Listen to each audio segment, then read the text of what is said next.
This episode is brought to you by marketing consulting firm The Bonafide Lyrics and Marketing, LLC, where creativity meets business. You can check us out at www.theblm.com for more information on how we help local artists and creatives maximize their business presence.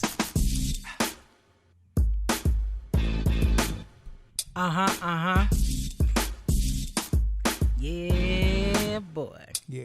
It's the All Love, No Fear podcast. Hey.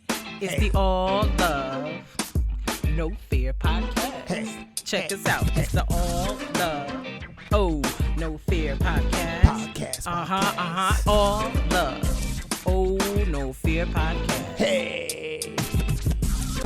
All right. Hey. Backed by popular demand, in the words of Big Frida, we are here. Welcome to season 2, episode 1 of the one, the only, All Love, No Fear podcast. I didn't know you were going to jump in there. I would have waited for you. I apologize. It's annoying. Okay, so you know us, your hosts, KayBee. Mark Metapoetic Bennett. Yes, he's here, and we have a special guest. We have a guest. We got a guest. Hey. We got a guest. Hey. We got a guest. Guess we got a guest. Hey. It's my sister. Yeah, it's my sister. Hi, I'm Tahira. I'm excited to be Whoop, here. whoop, whoop. Is that it? Yes. So, So what are we doing? You can see me saying this now. This is what I do all the time. Yes. But you have to talk louder. Okay. Yes. I'm excited to be here. We're excited to have you. Oh I my knew this gosh, this was is going to be so fun. Yes, this is Yes. Mark producing in the background. This is what you Yes. people missed out on last season. So now you see me doing this all the time. So now I got to figure out how to do this a different way. Yeah, I feel like we need to give signals or That's what I said, like taps or something. We need to get an intern back there who could do this. Right. Yeah, Yes. we need somebody to just come and be like direct the scene because Yes. it's not going to work out No. with the videos. No. It's just not going to work out. No. So yeah, welcome back. We're here. We're ready to pod. So this is the tail end of the Thanksgiving celebration week. So we've all made poor eating decisions for this last week. And I'm ready to do a cleanse. Green smoothies, kale, spinach, the whole shebang, because I can't. Yeah. I cannot. Yeah, JJ Smith. JJ Smith for sure. Oh my Yeah. God. Guys, this is not a plug. She's not sponsoring anything, but that JJ Smith 10-day green smoothie cleanse changes lives. We did it twice. Yeah. Yeah, the first time I think we lost like 10 pounds. The second time we kind of flopped. We didn't make all the way. We didn't to do it 10 well. days. We didn't do it well. Tell Yeah. how much. Yeah, I think we made it through like half, and it was like, all right, that's enough. I want food, but it's really worthwhile, and it's good. I might wait till Christmas to do it, just because I'm gonna eat again. But yeah. I usually pretty just push through the holidays because you already know that starting from Thanksgiving, well, really kind of starting from Halloween. You kind of bad with the candy. Then you start with Thanksgiving, then you move on to Christmas. Yeah. Then it's New Year's, and then you say New Year, New Me. Okay, Yeah. all right. That's how you do it. New Year, new you into, March. Yeah. March is lofty. I'm not gonna lie to you. But you could jumpstart your little diet. You can start it in Right. January. Right, like Yeah. for sure, Things. for sure, 100%. Let's do that. Let's do better because I feel like I have eaten so many eggs, so much bacon, so much mac and cheese, just so much Yeah. like heavy, unhealthy food. Like I told y'all before, I've been using my FitnessPal. I haven't logged a single thing since I got here because why am I wasting my time? I already know that I'm eating well beyond the 1,800 calories that I'm supposed to eat every day. So why waste my time? Yeah. And theirs. For what? I feel like if you would log it, it would be like, no. It would just shut off. And then it would just shut off. It was like, say no. It's like, no. And it would just shut off. It's like, I don't have time. No. I'll see when you get back. No. You're playing. It's like not gonna work out. You know what? Let me try to put something in there right now. Hold on. Let me try. Okay. I'm just saying. So I just want to see if it's going to tell me no or not. 'Cause now I'm curious. Well, Is it going to be like, before you do that, did you guessed it? let's intro Okay. my sister. So this is my sister, Miss Tahira Bowe. Whoop, whoop. She is a wife. Yes, She a wife. is a mother of three. 3 kids. Yes. All not 1, not 2, but 3. All 7 years apart. 7 years apart. Wow. Yes. Which is also surprisingly how many years apart me and my sister are. Yes. It's a family thing. Yes. 7. 7. That's good. It's a lucky number. 7's a lucky number. Yes. Sure. My favorite number. But I don't want to have kids. But still, 7 is a lot. It's a big number. Right. It is. It is. So basically, you got like a high schooler and like a newborn. 7-year mating season. I feel that's. You gotta relax on that. You gotta. I feel as if like 7 years is always. If you wait 7 years, then you're like, I didn't expect 7 years. No. You never expect 7 years later. No. It's like, man, who said that? Yeah. It's around the time when you throw away your old clothes, the old clothes.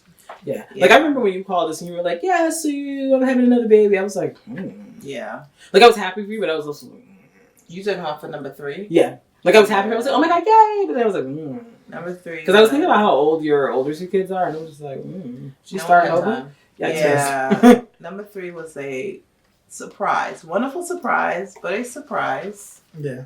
And he's here. Yes. He's here. Sir Baxton of House of Bowe. Yes. First of his name. Yes. Sir Baxton of House of Bowe. That's what his name is. Yes. Baxton. Baxton. First of his name. Yes. We have 2 girls, and then we finally got a boy. And I'm excited. The prince is here. The prince is here. So we're starting over, which is fine. He can come follow us to the nursing home. That's fine. Not follow y'all to the That's nursing fine. home. I cannot. That's fine. I'm sure they have daycare there. At the nursing home? At the nursing home. I'm sure they have a daycare center there. But fine. no, I don't. That's not I don't think. No. No. Nope. No. We can check it out for sure. I but am I all about passing the buck. So, That's that's what fine. I'm saying. That's fine. Yeah, that's fine. At least you're honest. So, we have our segment we have coming up first. Let's do our shout outs. Yes. Yes. New season 2. We're gonna be on We're it. going to do shout outs all the time. We're gonna be on it. It's We're happening. gonna have it together. All right, shout out. Who are we to shouting out? people on Spotify. Yes, on Apple Podcasts. Apple Podcasts. On Stitcher. Google Podcasts. Google Podcasts on Stitcher. Podbean. Blueberry. iHeartRadio. iHeartRadio, yes. Yes. And on our website. Yes, on the website. allovenofearpcast.com. Yes. Also, shout out to people who listen on the way to work. Yes. Shout out to people who listen on the way home. Who listen at their desk. Who have their own business. Yeah. Who's listening there. Who listen at their house because they don't have a job. Who listen while looking for a job. Right, listen. You don't got to multitask. Multitask. I appreciate all of you. Yes, we appreciate your listenership and your support and your streams and all that jazz. And the views, I guess, now that people will be seeing this. I apologize if I'm not looking at the camera. This is really weird and awkward. We're not used to this. So if I'm doing a lot of looking away, just don't judge me. You're going to grow with us. Right. We're going to do this together. Are we all at the light? I don't know where we are, honey. I don't know. I've just been looking in the general direction. Just look there in that area. What is that? Some good producing. Yeah, we really need to get somebody on hand because this is so yikes face. So interns, if you are available, come through. We need you once a week for a couple of hours to just make sure we don't look crazy. If that's something you're interested in, like please assist us. We thank you so much. We'll look crazy when it comes out. After it's over, we're not going to record it again. So this take, if it looks crazy, then you get a crazy take. That's what's going to happen. That's what's going to happen. Okay. That's what's happening. Okay, well, here we are. Let's go. So let's go right into our Love It or Lose It segment. Love it or lose it. Love it or lose it. Hold on 1 second. I gotta use my apparatus. So while I'm apparatus, you guys are never prepped on the Love It. You guys don't know. Oh God, so it's a surprise. It's usually only one person knows it. So I don't usually know it, or she doesn't know it. Mm-hmm. Okay. So right now, 2 of us don't know it. Kristin knows it now. No one else knows it. So usually, Love It or Lose It, you have 4 choices. You have to pick one that you lose. You will lose. Take away everything that's attached to it. Never existed. And one that you will love and you hold on to forever. Forever and ever. Right? Word. And that is the Love It or Lose It segment. Word. So, I am trying to come up with some things. Not trying to come up with some things. I'm just trying to make some decisions on some items. So one of my things that I want to talk about, since this is holiday season, I wanted to love it or lose it with food things because, I like food. I'm fat. Let me not speak that. I'm not fat. No. I just enjoy food that may not always be the healthiest. Correct. Yes. Positive affirmations, new words, new choices in 2019, all 2020. Yes. Word. So love it or lose it. The holiday edition, the holiday food edition. I think I want to go the drinks route for the holiday season. So, would you love or lose the following? Which of the following would you love, I guess? Which of the following would you lose? Pumpkin spice flavored things. I'll say coffee for the sake of... Pumpkin spice flavored items. Pumpkin spice flavored items. There's a lot of them. Eggnog / coquito / crema / punch crema. It's all the same thing. So, spiked apple cider. Spiked is apple cider. Spiked. Okay. Spiked apple cider. Or what's gonna be my fourth? The flavors usually are pumpkin.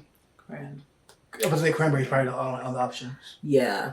Or like a cranberry, or a cranberry like iced tea situation. Cranberry iced tea? Yeah.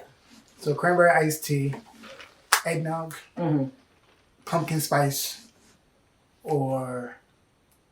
Pumpkin spice or... What was it? Apple. Spiced apple cider.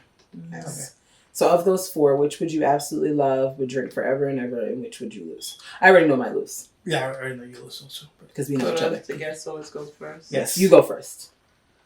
Okay, so I do the lose it first? Yes. We'll all do lose it first. We'll all do lose it first. You did see my face when Kristin did say that spiced apple cider. You can just go ahead and lose that. Okay. I didn't see your face. Could you do a demonstrate? I enjoy an apple juice. Mm-hmm. But whenever an apple juice is cloudy and it's murky, I'm not... You're not interested? You're not interested? I don't like any spicy, no, I don't enjoy spice. And no, cider, all that. And it's cute. It's cute. Like if it's at a party and I'll just to be like part of things, I was like, oh, this is good. And I will be drinking it. It's nasty. So we can go ahead and lose that. Get the apple cider out of here? We can go ahead and that's that apple cider. Now, I normally do I do the love it now? Not yet. Okay. We'll come back to you. Mm-hmm. My lose it, eggnog. I do not like... Yeah. I do not enjoy creamy drinks. I think they're nasty. I don't... The texture? Do you not enjoy the texture? No, I don't enjoy the texture. I don't enjoy the taste. I don't enjoy the nutmeg or cinnamon or whatever it is that people put in there. I'm just not... Nothing about it is enthralling to me. Like, you got something in your fridge right now, and I'm just like, wish I could throw that out. Nastiness. So, like, when you see it, you want to, like, throw it in the garbage. Okay. To the garbage. But I can't disrespect people's homes and throw things in the garbage at their home. So, you know what? If that's what you have at your house and that's what you want to have, perfectly fine. It's just not for me. I just don't enjoy milky... If it's not a milkshake, I'm just like, what are we doing? Throw it away. Okay. And I've just been watching y'all drink it all week. Like, look at these savages. Just look at Why are these savages? Because who drinks that? We're having a good time. It tastes good. It tastes delicious. I'm worried for you. The Bennett's and the Bowe too. Yeah. Good times. Good times with the eggnog. Good times. Y'all be blessed. All right. For me, for the lose it, out of those four options, it's probably definitely going to be the pumpkin spice. Sir. You had to know he was going to say that, though. You had to. Out of those options, pumpkin spice get out of there. I never, I might have a pumpkin muffin maybe once in a while, or a pumpkin piece of cake. Don't say muffin too loud. Avery gonna fool around here. Yeah. I've seen your child eat 10 million muffins out here. Every day she's had muffins. She's been eating muffins all the time. We are in Georgia, by the way. I don't know if you know that. Yes, we're in Georgia. We are. We're in Georgia, so. And in my sister's wonderful house. Yes, very lovely, very lavish. Yeah, in the words of Joanne. We're not gonna give honestly, truly. We're not gonna give it a tour, but this is the window. Yeah, this is the window of her grand front room. Yes. Whatever. I don't have a front room where I live, so you walk in the front room is the living room. A formal living room. It's a formal living room. How much is that? $50,000? $50,000 for a grand forum. Grand room. Yeah, my lose is Get that pumpkin spice out of here. Nothing to drink. I don't want to drink a pumpkin spice. Sir. Pumpkin spice, it is the season for pumpkin spice. Yes, especially if you are a liberal white woman. But we're gonna move on. They do OD. They do OD with that pumpkin spice. Nah, but when did the pumpkin spice stuff come out though? I feel like it came out in August. I was like, guys, it is still something. They cannot wait. Why are you out here? People cannot wait for a pumpkin spice. They will pumpkin spice a cream cheese. They will pumpkin spice a cheesecake. A brownie. They can't help everything will be a pumpkin. I've seen a pumpkin I've definitely seen that. I've definitely seen it. Mm-hmm. I am flabbergasted. They'll put pumpkin in everything. No, man. They cannot wait for a pumpkin. You need to cut it. And it's always too much every time. Every time. It's too much. I almost chose the pumpkin, but the egg, I can eat a pumpkin thing if I have no choice. Mm-hmm. The eggnog, I just, oh God, the thought, nauseating. But that's fine. All right, so disgusted. Let's go into our love it. Right back to you. Okay. And this is going to be, I guess, a little controversial. Listening to what you guys are saying. Normally, I would do the eggnog because I do. Again, I enjoy, like if I'm at a party, whatever the thing is, I enjoy doing it. So I like going to a party and dipping, like the big eggnog and dipping. But ever since I moved down to Georgia, I like the pumpkin spice stuff. Listen, it's a thing. This is a cry for help. No, you know what I will say? This is what I will say, and I didn't realize it. The South loves fall. Like they love fall. I never knew how big fall was until I moved down here. Like it's a thing. Like they love to put on the scarves and like this whole outfit. They love that. They love the fall, and they cannot wait to put on an UGG, a scarf around your neck, and have some type of pumpkin spice drink. Yeah, New York is New York loves fall, but just to like wear hoodies. They can skate just to wear hoodies and hoodies. They do, but they can just skate into Christmas. Like they put their Christmas decoration. We enjoy a fall. Like as soon as the summer stuff is away, the fall stuff. Like we cannot wait to put our fall and autumn things out. And I think that's what goes to pumpkin spice. And I got swept up in it. I did. Because I could not wait to have a pumpkin spice latte at Starbucks. I was like, pumpkin spice latte, did you guys get it yet? They were like, simmer down. We haven't gotten it yet. Because it is July. It's like, can you relax? And just I could not wait until, and I just got the pumpkin spice creamers. I've been drinking it every day. I just showed when she bought those at the supermarket. I said she was. Yes, I've gotten swept up in it. Like I never used to be I used to, you guys, like they do OD with the pumpkin spice, but I've got swept up in it. So my love it is pumpkin spice. I love it. Okay. I knew that's where you were going when I saw you like willfully pick those up in the store. I was like, oh God, she's too far. I love it. She's in need of help. You should have tried to intervene sooner. It's crazy. There's nothing we can do now. Like she's just. I even have like a little cake plate and I love my pumpkin spice cupcake. Like it's silly. It's silly. We're going. It's a little silly. Yeah, I'm not a big pumpkin girl myself. Although there was some like pumpkin muffins y'all had here the other day that I was like, pretty decent. Can't complain. My love it of that. What were the options again? I know what your love it is. That's a child. I'm thinking. You said your cider, pumpkin spice, and cranberry iced tea. You said cranberry. I know. Iced tea. I love cranberry. Oh, you do love cranberry. I love cranberry. Cranberry anything. Cranberry anything. I know what you're gonna say. That's my favorite fall like flavor. Like if I've made like cranberry orange muffins and like cupcakes before, I've made cranberry orange cheesecake before. You were picking that up. What I will say is she doesn't like fall flavors really. That's why I'm not.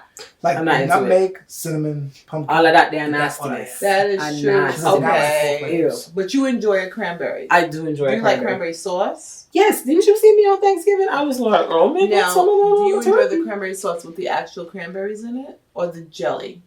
I never had the one with the actual cranberries in it. I've always had the canned jelly, which is fine. Okay. It pleases me. I quite enjoy it. Okay. What was it? Cracker Barrel like 2 years ago had like this cranberry tea thing that I don't know if they brought back, but I remember we went there like down in Savannah. Like a couple years, it was so good. I must have drank like 4 cups in the store. It was delicious. But yeah, it was like some cranberry. It was cranberry tea and like, I don't know, not lemonade. It was like an iced tea kind of thing, but it had like something else in it, but it was delicious. But I love me anything cranberry. So I'm like, I like to even see when people use like cranberries as like decorations on stuff. Right. Like I love cranberries. That's my favorite fall food. Okay. I do enjoy a cranberry. And if it's paired with an orange, even better. Speaking of which, have you ever had the cranberry orange muffin from Panera Bread? I have not, but I did used to have cranberry orange tough. Like that used to be my thing too. I enjoy cranberry too. Yeah. It'll bless you. It'll bless you. Try it out. I'm gonna try it out. Yeah. Try it out. If you've never been to Panera, cranberry orange muffin. I'm a Panera girl. Oh Lord, I love that place. It blesses me. Did you sidebar? Down here in Georgia, there is a whole drive-through for Panera Bread. A whole entire drive-through. Ma'am, there's drive-throughs for everything. Yeah. Yeah. Imagine my surprise. Sorry. All right. Mine is probably apple cider. Ma'am, I mean, sir. I like apple cider. Ugh. You do. Every time you buy it, I just be like, put that away. But you forced me to drink it because now I'm just sitting there I like. tell you, this podcast has made me know so many things because I don't know. Like I grew up with you. I never knew that you liked the cider like that. I like apple cider. Nah, I can't get with it. Like, yeah, Trader Joe's has one and he can be buying it, and I'm just like, apple cider is good. You notice why that bottle stays full? Cider? I don't know. I feel like we've purchased cider at the house, but I feel like again, Mommy got swept up in the whole. She was like, "Oh, it's fall. It's time to purchase cider." Like I feel like she's purchased the cider because of that, and you probably drank all of it, and I probably didn't even notice you were drinking all of it. I don't like cider. Why? I don't understand. It tastes good. Cinnamon drinks. Ugh. It doesn't have to be cinnamon. Still gross. Cider, I think, is just the way that it's cloudy and murky. That's my problem. When you said cloudy and murky, I want to see my. You're doing light and drink looks so. Even though, to be honest, like real apple juice, like the Simply, it is cloudy and that is better, but it's so murky. Like I want to see. It feels so thick when I'm drinking it. I'm like, oh, I want my yellow apple juice. Yeah, and I love the Simply apple too. Yeah, you be buying that. It's just like cider. Yeah. And Avery, you gave it, and Avery was like. She knew what was up. She was like, if you don't get this Mott's in here, we don't buy Mott's, by the way. That's garbage. But the arsenic? Yeah, I don't buy that. Yeah. I usually do the Apple and Eve or what's the other brand we buy?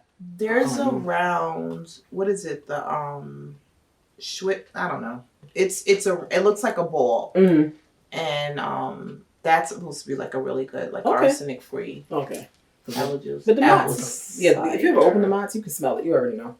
You already know. Excuse me. I don't like give us a side eye with apple cider. She is just disgusted. She's disgusted. I mean, I guess you did it for the pumpkin spice, but apple cider. Yeah, I'm not into it. I'm like, whenever people, oh my god, apple cider. Like even when I watch the Hallmark movies and the Lifetime movies, and they be hype about the apple cider, I just be like, they're big on it. They love to be canoodling. That's a Lifetime word. Canoodling. Canoodling by the fire with apple cider. Yes, with a hot canoodle. Little canoodle with, small town Bay. It's all those movies have the same plot. We have to talk about that at some point. Like they all have the same plot. Yes. Movie? And it be with the same looking characters? The same looking characters. They all look the same. But you know what each of us will do? Sit there and watch each one of them movies like we don't know what the outcome is. And whenever there's a makeover montage, this is a montage. Glasses off. Beautiful. It really is very base model. But I mean, if it works, it works. And they're all talking like this. I was just in the city, but now I'm in the country with my family. And I like the city boys, but this country, man, it's so much better. The whole thing is Sweet Home Alabama teams every time. It's always like, he's like this, I gotta do some city stuff, but this country man tells me to stay. I know I have this job, but this country man wants me to stay. I love it. Home in the country. Middle America is better. Oh my God. Middle America is better than New York. Yes. And the country guys are like this. Oh, you from them fancy cities. New York City. You from that fancy city. You're not like us down here. You're not like us. Why all that in the back of the throat? But that's how they always are. Every time, like, you're not like us down here. You gotta be like me. I fix tractors for you. And John would say, "What are you, a city slicker?" But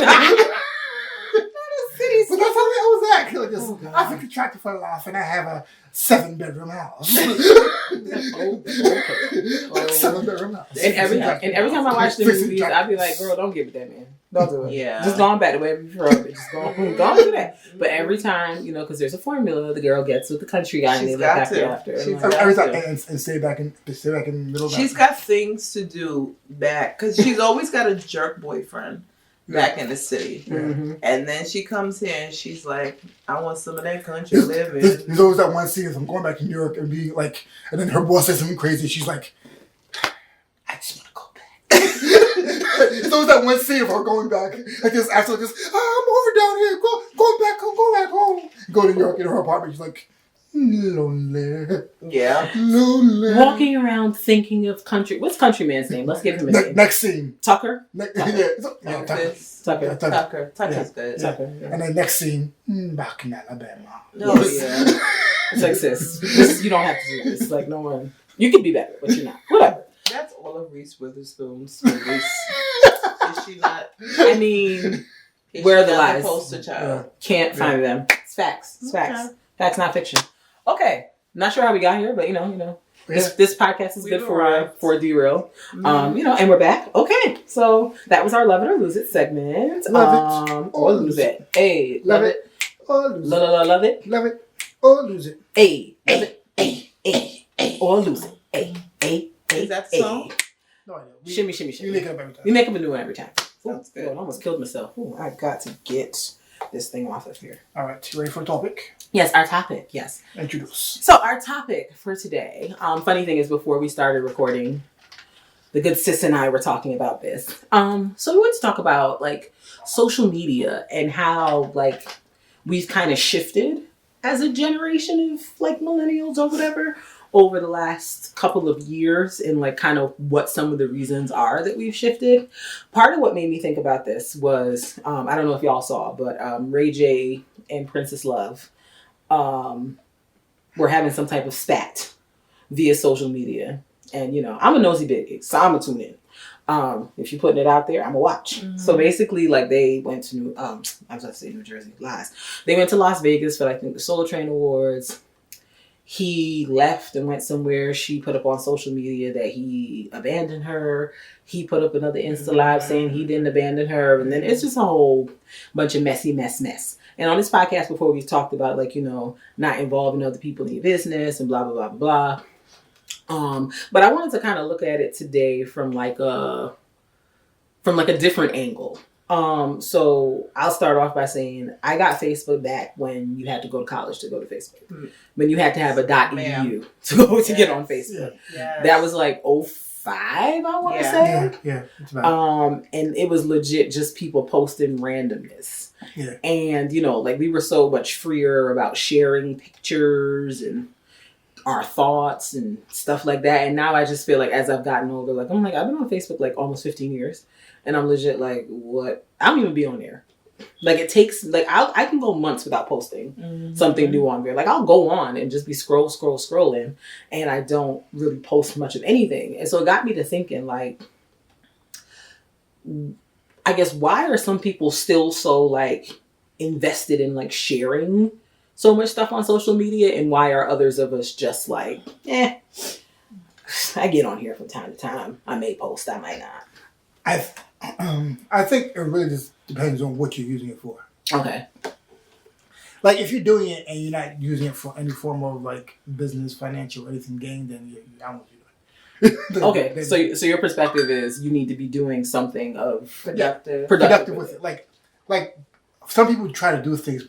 They want to do productive things, do stupid things to get to it. Mm-hmm. They post random reckless things because they want to get more views to sell something later. Mm-hmm. But if you're just doing it just to get views, then that's stupid. Right. You know what I'm saying? Unfortunately, what the sad thing about it is? Sometimes it does work. Correct, and that's what I'm trying to say. I'm not saying it's I'm just saying your end game shouldn't be to get views. That's what I'm saying. Mm-hmm. You should be saying I'm gonna get all these views, so now I can sell you something. Right.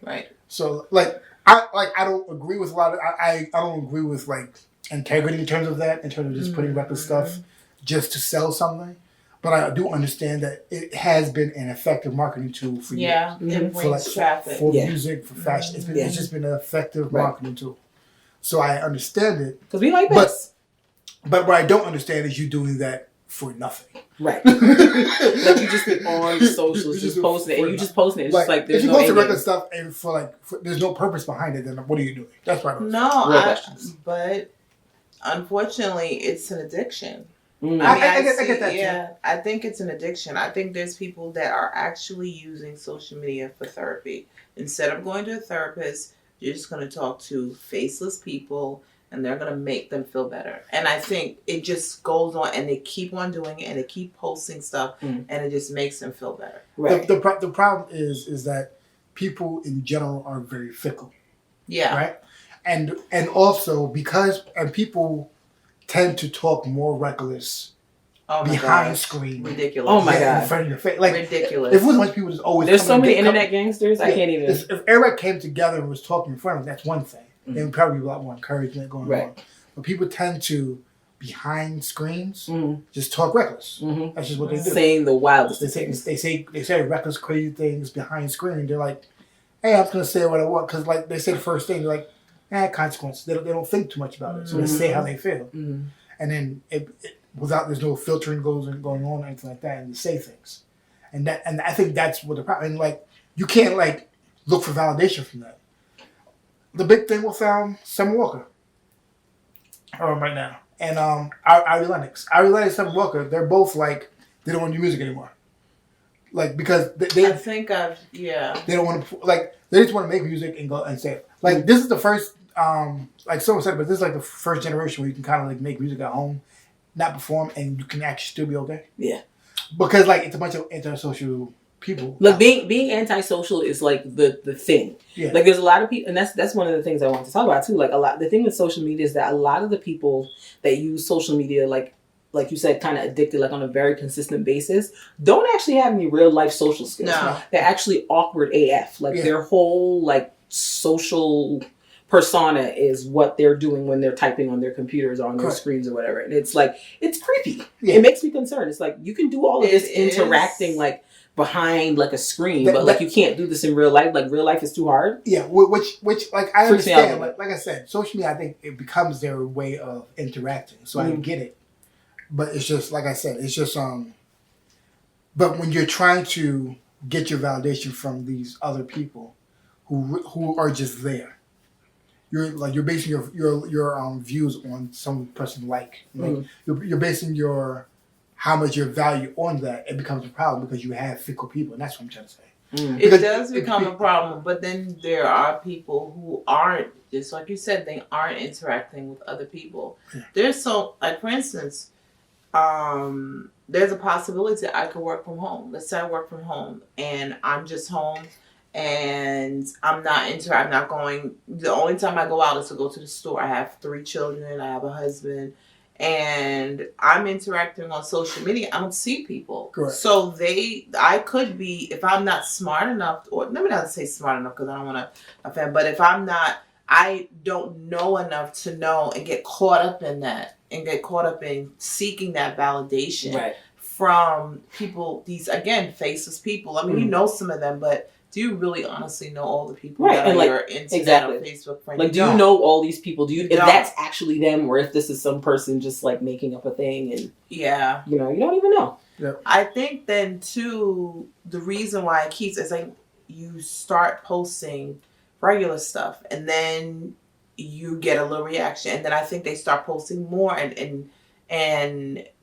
it starts to get really, really crazy, the stuff they're posting, because they're looking and searching for. Because now, if you just post something, just common, you're not going to get that reaction. So they're searching for the reaction. So they have to go more and more and more and more and more crazy with the things that they post. Yeah, I think that becomes a problem. I think it's just, like I said, it's just an addiction. Yeah, yeah. That's why I thought it was interesting that Instagram is like going to be like removing likes or something like that, and people are like, "Oof!" Like people are up in arms because it's like I was surprised that people were that up in arms because I'm like, likes to me, I don't know, and I'm not a person who posts on Instagram and is an influencer or any of those things, so I don't get how this works. But to me, I'm just like, likes don't necessarily equate with the number of people that have seen your content. So I'm like, a lot of people just press like. So I'm just like, how do you like? There's no way to quantify because your likes. You can, yeah, they do because that's how. Okay, for instance, and I don't know if it's maybe the things that I've been posting lately. You know, they look at the things I've been posting. I've been seeing a lot of advertisements asking me if I want to be an influencer, and the way for me to be an influencer is the first thing they say is you have to have a certain amount of friends, you have to have a certain amount of likes on your posts. So I think that's the thing. They a lot of times influencers, they use that as a bargaining chip to come say, okay, I want to represent you, or they search them out. They say, okay, this person is bringing up this amount of traffic. This person is bringing so. Can we stick a pin in the influencers? Can we stick a pin because these influencers, right? Like some of them, I understand. You have like a couple million views. I get it. You want to ask me, pay you to do that. But some people are getting really ridiculous. They are. Like some they have like 1,000 views. But I'm an influencer. It's like, all right, you need to pump it. Then we ask people like, can you send me some free products and then pay me? So I put it like, you got 1,000 person. Get your Wouldn't spend the money. These people are getting ridiculous. But like they're getting real crazy. But I think that's why now it always does that. I think it starts off where there were people that were these YouTube people. I don't know if YouTube was the first or Instagram was the first. They were actually getting this attention. They were actually going to companies. Like, companies never heard. Like, they would use celebrities. They were like, what? No, we use celebrities. And they were like, no, I'm an actual person. Pay me to do it. Right. And so that's why they were going out and they were getting this. Now the pendulum has swung the old way. And now we're getting just regular people being ridiculous. It started with, what's that called? Fashion Nova. I think Fashion Nova had the first idea. And I think Fashion Nova made, it's not the first one, but the first one made it really popular. Yeah, using regular schmegler. Because I want to see and paying people, and their advertising budget is going to be less than any other company, right? Because it's paying regular people instead of paying this person a couple $1,000s to do that. I'm gonna pay you $300. I'm gonna sell you this outfit. You wear it. Because I want to see. Okay, yes, I would like to see Beyonce wear it, but I also want to see somebody that looks like me. Regular person, regular old Sally, how she looks in the outfit and like what she does on a day to day. I think that's the thing too. I think I understand it and everything. This is why I think that companies are getting over like nowadays more than anything else. Companies are getting over more than anything because nowadays the people like us, we're doing all the work. We are. We are. Yeah. Same thing with music. For music. For you to be signed, you already have to have a following, your music, you know how to produce all that stuff together, and then you just give them a package and they sell it. Right. The Black Love show, the Black Love show. The two people who did that, what they did was they created the whole series already. Yeah, and then they went and shopped. And they went and shopped around, and all they did was like here and then go. Yeah. Same thing with, and then like a lot of times now. Even with the Fashion Nova, they don't have to pay camera people. Right. They don't have to pay people. Right. There's a very low marketing. All they gotta do is like, here's $300. Right. And a Sin Santana or similar sis will do all the work of posting, and we just get all taking the pictures, doing all this. Yeah. Like social media marketing has become such. They're not paying Sin $300 no more. I hope, but, probably. But like they're getting people like that and giving them. We're saving so much money. It's like what happened with the Popeye sandwich. The Popeye sandwich was ridiculous because it was all just social media, and they saved all this money. Really did. Because I haven't seen commercial one on the television for that Popeye sandwich. They saved all this money. They would cause people to be getting beat up in parking lots, people to be dragged across counters. So social media. The point I'm making is social media is an effective tool if it's used correctly. The problem that we have is that people don't have integrity while doing it. Yeah, like it's just so it's like people are trying so hard to get these views, and like there's no integrity, so they're just like doing whatever to get the views, not understanding that like it's just a free for all at this point. But I just think again that just goes with it. Like once you started, it started off in one way. The pendulum has swung all the way. So guess what?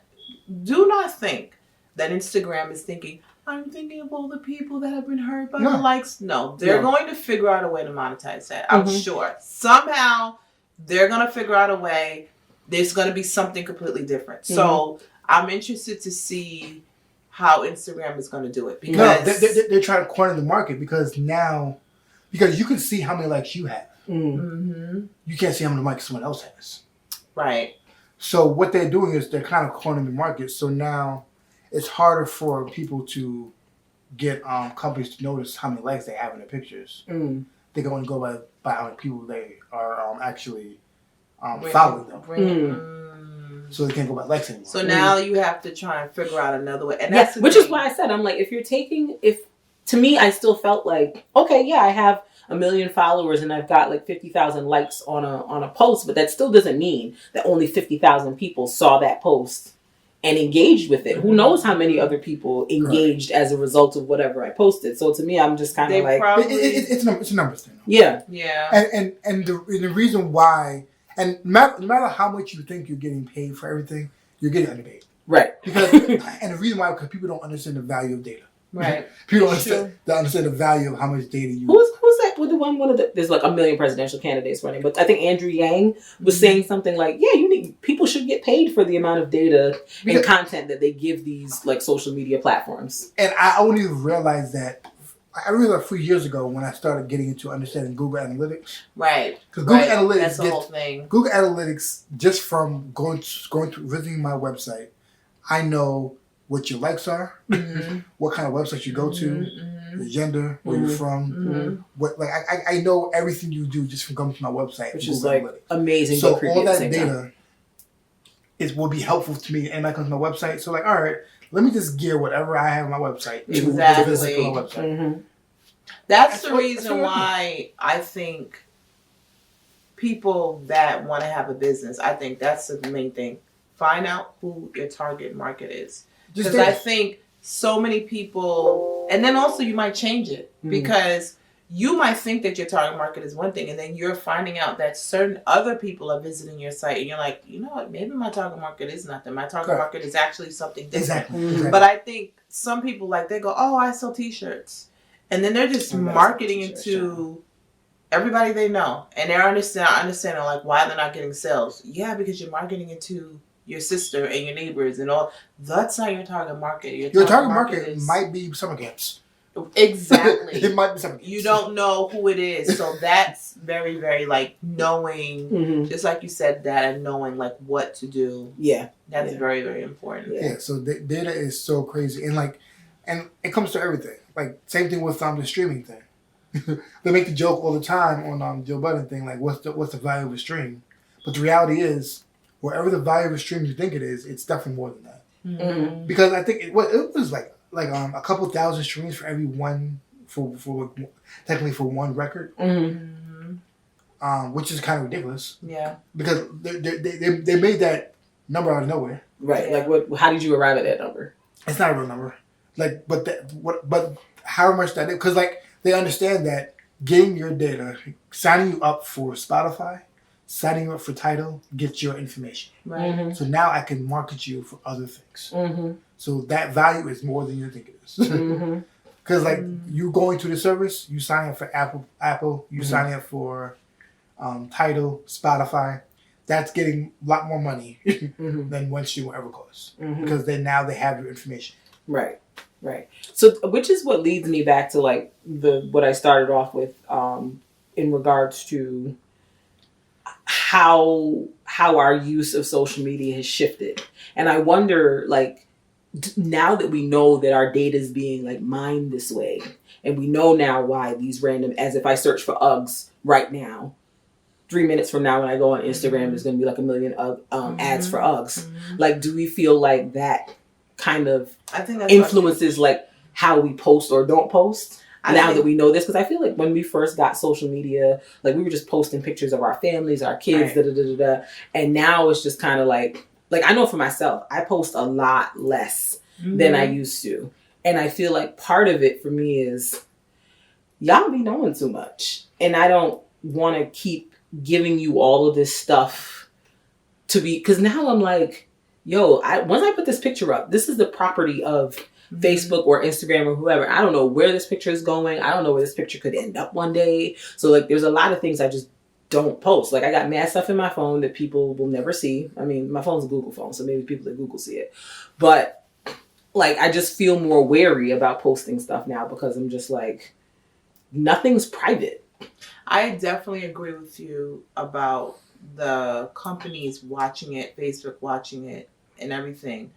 But not only that, when I tell you this is one of my favorite commercials, it makes me laugh every time. I can't remember if it's a State Farm commercial or something, but this woman is at the airport and she's like, about to go on my trip to go to on my vacation, and a lot of people are posting like, oh, okay, and then they show a guy like in a ski mask and he's like, have a nice time. And I guess it's supposed to be like, that's supposed to be a robber or a burglar. Because it's like, that's the thing. Like, we post so much. We're like, oh, we can interact with people. They talk about interacting. But now everybody knows all your moves. They know when you leave the house. They know when you're doing this. They know what you're eating. They know this. They know this. And they'll know how to use that data to benefit them. Yeah. I'm telling you, I worked at a call center. And there was this woman there was a couple that called, and it was for a credit card company, and someone had hacked into their credit card.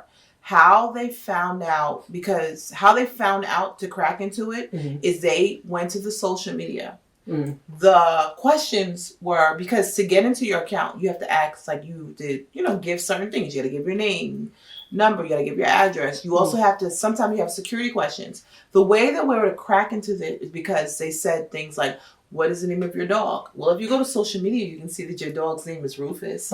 What's the name of your firstborn? If you go to social media, you can find out that this is your child's name. So they were able to crack into their credit card account by just going to their social media and answering all those questions. And that's crazy. That is scary. That is crazy. So we had to do like a second step, like, not only security questions, there's also security word. Like, there's only a security number that person would know. And that right there, that's crazy. That's insane. That's scary. what I'm saying. That's why I think a lot of people, like everybody just kind of pulled it back. Because it's a little bit too much. You don't want, don't want too many people in your business, too many people, too many companies. It's just like, I don't need to live. It's pretty much like you're living in like a store window where everyone can, like, someone's just sitting there watching you. Yep. What you're doing. Right. And just like, okay. Yeah. Like, I see people I went to school with, I would never interact with. They're in a whole nother state. You all and I know their kids. I know when their kids, I know what their kids are wearing. I see, because you know how Facebook will show you certain people all the time. And I know their entire lives. And I barely spoke to them in high school. That's why, like, the two things is not to post too much about yourself, and also don't stop posting so much about what you have. Also, because the red flag comes up to, like, why people will watch you in the first place, because you're showing all the stuff you have. Like, now let me find out how to get to it. So, like, you're posting all the good cars you have. Like, you post all these things. And like, all right, let me just find out how to get to it now. Right. Yeah. So I think I'm wary about that. That's part of it too. Yeah. Because remember with when Kim Kardashian was robbed, they pulled it back. Yeah. Because they were just showing everything. They were like, I mean, you practically you're in their house, right? When they're videotaping for their show and they're showing everything, and they just pulled it all the way back. They were like, okay, now we got to be real careful because people are watching. Yeah, absolutely. And people like them, like, everyone's watching. Like, there's no such thing as privacy between the show and then just people following them on social media. Like, there is no privacy. I think one of the other things where people don't post on or where people have gotten kind of skeptical about posting on social media is just people being in the mix of things, or like when you're trying to, like, do something, but you don't want everybody to know. So it's like, so I went to dinner with this group of friends. This person ain't come. So now I can't post none of these, like you were saying before. Now I can't post none of these pictures because Sally wasn't invited to the function. So I got to be careful. That is a bane of my existence. I cannot. It's so annoying. Like, you don't need. I remember because, I live in Atlanta, which I just told social media I live in Atlanta. But I live in Atlanta. And every time I would go back home to New York, I was nervous about posting because I would get a bunch of people like, oh, you came to New York and you didn't come see me? Mm-mm. So it's like, that was a whole thing. I had to wait until I came back to Georgia, and then I would post, and then people were like, oh, you came, like, you know what, girl, I was just in town for just because I knew that it would turn into a thing. Yeah, that happens a lot. And it's like, there's so many pictures I have that I want to post, and I'm like, oh, well, this person that's part of the friend group wasn't there, so if I post it, they're going to be upset. Or feeling some type of way. Or like, you know, if I called out of work, hope my supervisor's not listening or watching. But if I called out of work to go somewhere and I was allegedly sick, but I was really at like a football game, I can't post it because it'd be like, oh, so that's where you was at. Yeah. Like, it's just like, it's become so invasive. I will say this though. I have called a number of relationship breakups from the social medias. I have. Because I just be looking at the pattern like, wait a minute. And then sure enough, 2-3 weeks later, we have privately decided to uncouple. Listen. Please respect. Like, I'm telling you, the social media tip off, I have been right about at least 5 couples. Okay. So you're the social media whisperer when it comes to couples. Like, I just be like, because you know how some people, like, they always post together, and all of a sudden you be like, oh, goddamn. You watch it. They ain't posted together in 3 months. And then you kind of like rewind and you're like, let me just take a look. Wait, let me tell you about the thing. They changed their last name. They changed their last. No, that's the big tip off. Change your last name to the occupation. Mm-hmm. Oh, yeah. That's the big tip. But like first it was Tasha Johnson. Now it's Tasha. Tasha Esquire. Tasha Fashion. And it's just like, huh? Tasha Fashion, or they just change it. Always be doing it the best. Yeah. Or it'd be like best. Or they just like legit go by their middle name, like Tasha Marie. Like, no. Now I would have to Johnson. Mm-hmm. Then I'm on there like, oh, she deleted all the people. Okay, all right. I'm on his phone. You know what a bad thing is too? When you watch people go through relationships. Mm-hmm. Seriously, again, going back to you barely know this person, but you are invested into the relationship. No, we was on season 3. You are invested. Like, they will be posting and you're like, oh, that's cute. Like, they wanted a date. Like, oh, they just had a kid. You're at the baby shower with them. Oh, absolutely. You're on vacation with them. Mm-hmm. When they break up, you feel hurt. Yeah, you be feeling away. You be like this, oh, they broke up. And then, like, I know John. You be like, I didn't see the signs. Listen, my husband looking, I'm like, oh my God, they broke up. He's like, who? I'm like, some girl went to high school with. Like, I don't even know them. And you over here, like, in your feelings. Like, oh my God. She broke up with her husband. Oh my goodness. That's crazy. Oh my God. Yes, that person. What happened? What am I pressing? Okay. Did it get everything? Yeah, it's just... Okay, I'm sorry. Sorry. This is going to be terrible. Yeah, sorry. My bad. Hopefully this goes well with this. Yes. This is terrible. Hey, what happened? What I do? We're going to move on. Yeah, but for real. Mad invested. Yes, that's the thing too. Right. Yeah, because I watched the makeup and you watch the makeup and break, and then you watch them with somebody new. Like, I don't like that guy. I don't like that guy. Right. Meanwhile, you don't know any of the people in this. Don't know. And guess what? And if you see them in the street, you'll walk right past them. Mm-hmm. That's the crazy thing. Mm-hmm. Sometimes you want to go up to them and you're like, oh my God, how's little Megan? They're like, how the hell you know my kid? I don't know you because you've been watching this show. I've been watching your life for like the last 3 years. You know what's crazy? So for my job, I go to the officials. I'm friends with different officials on Facebook and everything. So I went to one legislator, see albino one time. First time meeting her, she was like, hey, she's like, hey, how you doing? I think I had Avery with me. And she was like, hey, I think I know you. I was like, She was like, probably to my daughter. I said, yeah, I see you doing all the time. I was liking pictures all the time. I'm saying. You feel like you know the person. And it happened with her and it happened with another person. They was like, yeah, I see you doing all the time. I like the pictures. See what's going on. Yes. It makes me be like, let me take them pictures off the internet. Like, you people can't just be like, oh, I know your kid. No, you don't. They know. You don't know her. You don't know me. Pump it. Yeah. When I saw like legislators like, oh, I think I know your kid. I was like, she's never met you. She doesn't know you. She doesn't know you. Yeah, but it happens. It happens. Yeah, mm-hmm. Yeah, it's just weird, man.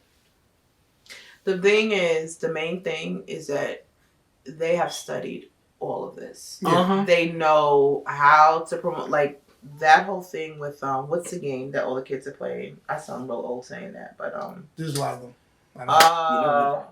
The one where they have the dances, different dances. Fortnite. Okay. They have studied like how people respond to it, what's gonna make people buy things. Like they have studied it so much. Because Fortnite is a free game. I need you to know that. Oh, it's free. It is a free game. Okay. That game makes so much money because kids are buying dances for lots of money. Oh. Okay. Costumes and dances for massive amounts of money. Oh. But they're studying, and these kids they're addicted. And I know it is a free game. sweet children that are just lovely. And every time they see me, oh, hi. You tried to take away their game. They're rabid. They're like they want to. Like their parents are like, oh, it's time to go to bed, and they turn into demons. Because you tried to take away their Fortnite. That game. Listen, I can't. Listen, I can't. Listen. I've heard about it, but I didn't realize it was. But there's another game too. I don't know. I can't. Roblox. Yes. Roblox. I only know about it because I see like the youth at EOC play all the time. Mm. But it's like a block thing. It's like Sims. Yeah, it's like Sims. Where they can like play games and race each other and everything. But kids play that game a lot.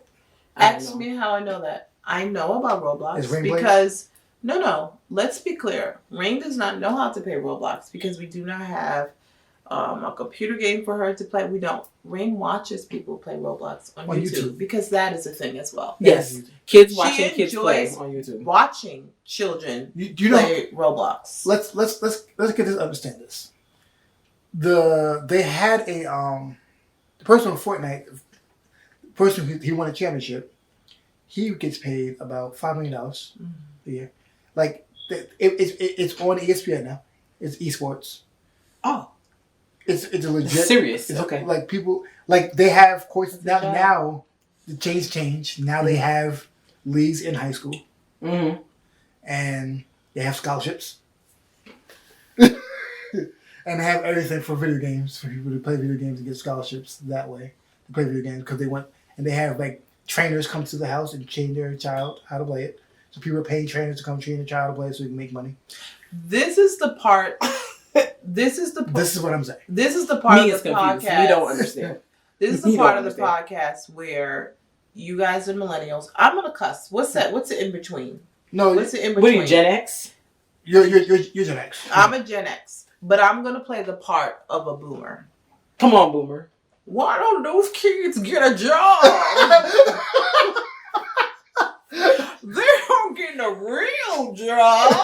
Like, for real. Like, the thought of that. Because the thought of that they're sitting at home. Like, I remember people saying things like, oh, I'm going to get y'all playing video games. Like, my parents and my grandparents, the thought of that sounds ridiculous to them. But this is real. Mm-hmm. I'm telling you, yes. And that before was a big thing. Mm-hmm. And he was doing he was making a lot of money. Yes. And even the YouTubers, the influence I follow, there's a couple of people I follow because like it's crazy. You follow, when you're younger, you follow the girls, like, they have little fashion blogs, whatever. Mm-hmm. And then now the girls I follow, they all, married with kids, like similar things. But these girls are getting paid. Like they're sitting at home, they're stay-at-home moms. They're getting paid because of all the different things that they're doing. I'm sitting there watching it. So I'm just thinking of like someone saying, oh, get a job. But no, that is her job. Mm-hmm. Right. And it's the same thing. Like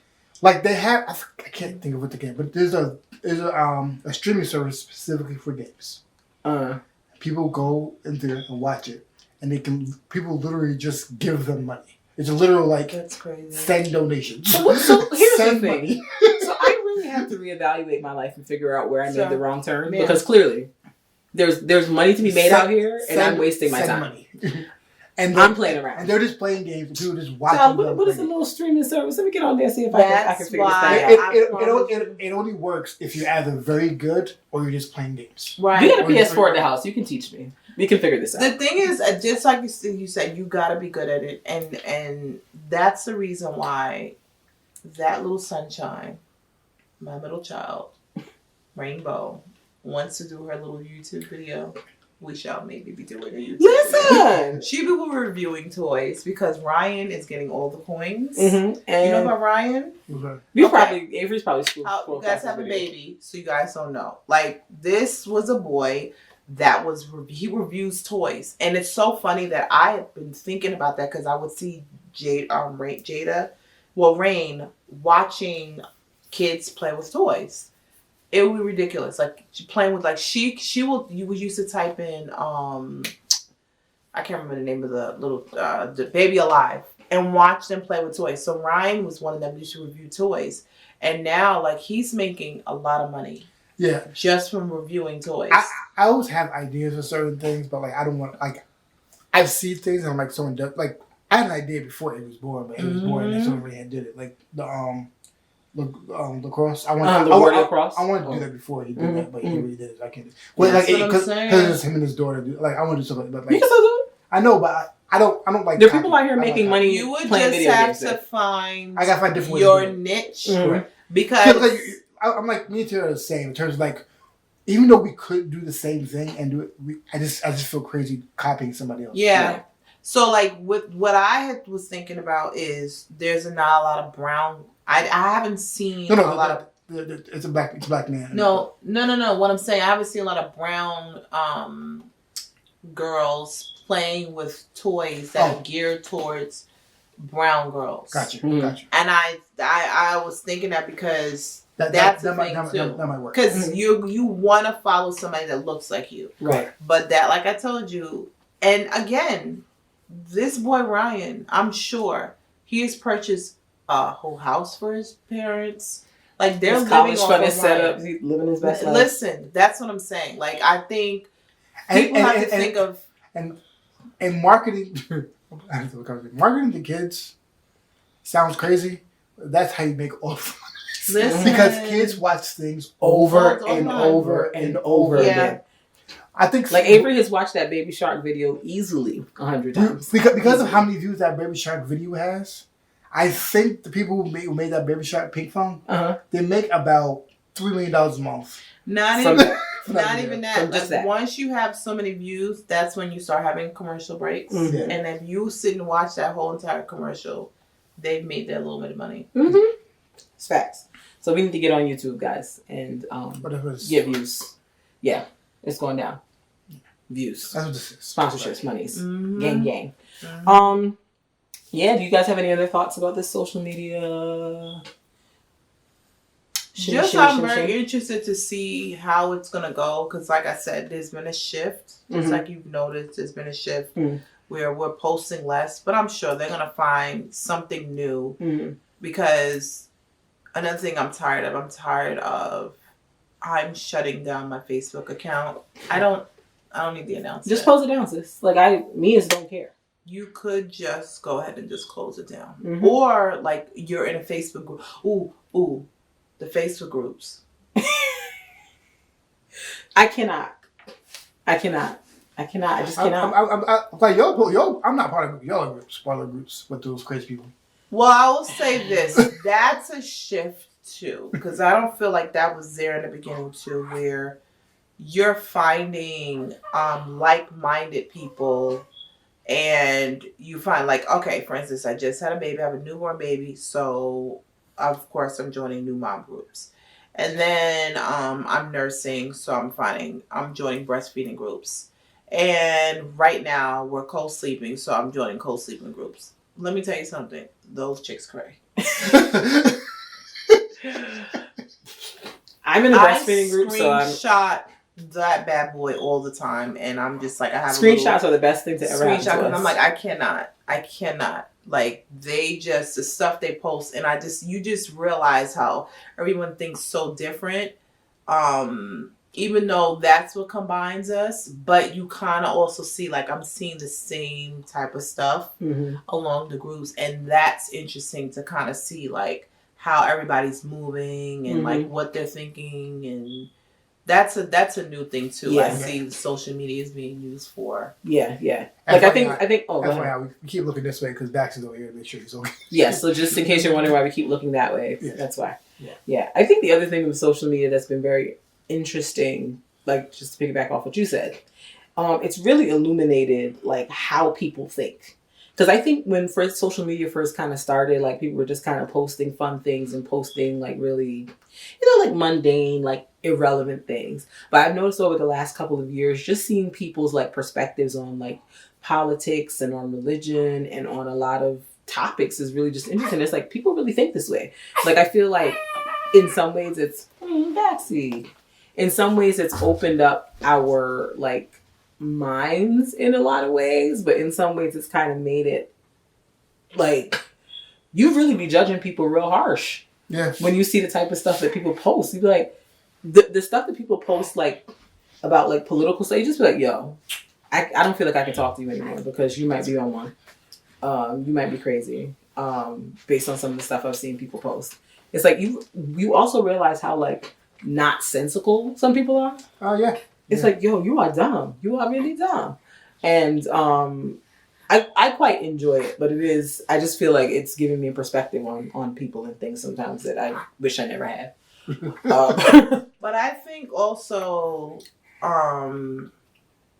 it was designed that way too, because now, remember they keep changing things. They change the algorithm. I think that's how you say the word. They keep changing it. So now you can see what people, your friends, like you can see their comments that they post on other pages when that used to be before. Like you would have to search for it. Yeah. So now, like I can see that Kristin likes that comment under some page that I would have never seen. Right. So I think that's it too. Yeah, because I be seeing when Tahira like stuff on like Demetria Lucas's page or somebody. I'd be like, oh, let me go see what it is Tahira's over here like that. Let me go see. So it's creepy. But in some ways I kind of like it because it's like, okay, I know who my friends are. I know who's like-minded and who's not so much like-minded. All right, want to go to the next part? Yes, let's move on into some other things. Because, I mean, everything we're talking about is basically like social media related in some way, shape, or form today. So, Kanye West, let's talk about... Artist Spotlight. Oh, sorry. I jumped ahead. So, Artist Spotlight for this Artist week. Spotlight. Mark's super dramatical. Artist Spotlight. Artist Spotlight. Artist Spotlight. Whenever you're ready to wrap up the solo, that would be fine with me. So Artist Spotlight. So this week we want to spotlight on Miss Tahira Wyatt, also known as Keke Wyatt. So this month we're going to be talking about the singers, okay? Not these other girls who get in the studio and put together a little ditty and tell you that they sing. That's fiction. No shade to those girls. Taylor Swift. Not shade. I said what I said. Fight me. She's a little litigious, but I said what I said. I ain't lying. Not litigious. She's a little litigious, but as Aretha Franklin said, beautiful gowns, gorgeous gowns. Oh God, that was so legendary. I was like, she did not just say beautiful gowns, gorgeous gowns to that girl. I love it. Rest in peace to Aretha. But Keke Wyatt, she is to me a singer. I just love to watch her sing. Like she just, what can't she do? Like she literally just runs up and down the scales. Like she can sing anything and she does it well. She's currently pregnant with her 10th baby. I don't know how her uterus is holding up, but kudos to the good sis. I hope she has a safe delivery. But she's amazing. Her whole family is full of singers. Her mom is a singer. Her brother's also a singer. I think the dad is a singer and plays like the drums or something like that. So she comes from a very musical family. She just, wow. Like if you've ever heard her sing before, like it just blows your wig back. Like she's amazing. Love her. She made this song a couple years ago called Lie Under You. And it's very, what's the word I want to say? It's very demure considering the range of what she can do. But it's such a beautiful song. I love it. Check her out on YouTube. They have the range on Instagram, post her a lot when she's like singing live. She's just, oh my gosh. You have to watch the video of her singing. What's that song she has with Avant? Oh God, why can't I think of it?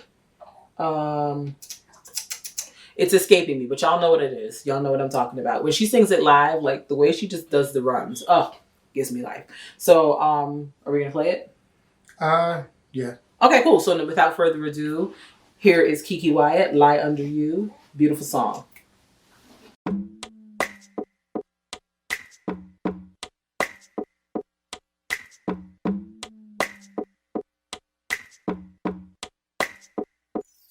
I'm lying in the back of my daddy's old pickup truck, looking up in the sky at the stars. All I see is you. Yeah. And I find myself in my room, sitting here with the blues, 'cause all I want is you. Oh, you're like a bottle of wine. You get better with time. All I need is a glass of you.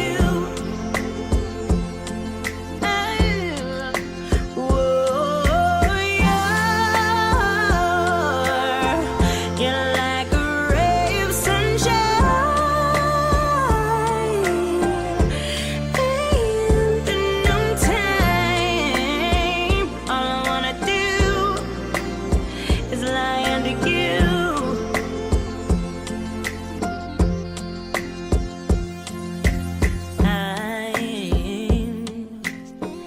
I'm in my living room,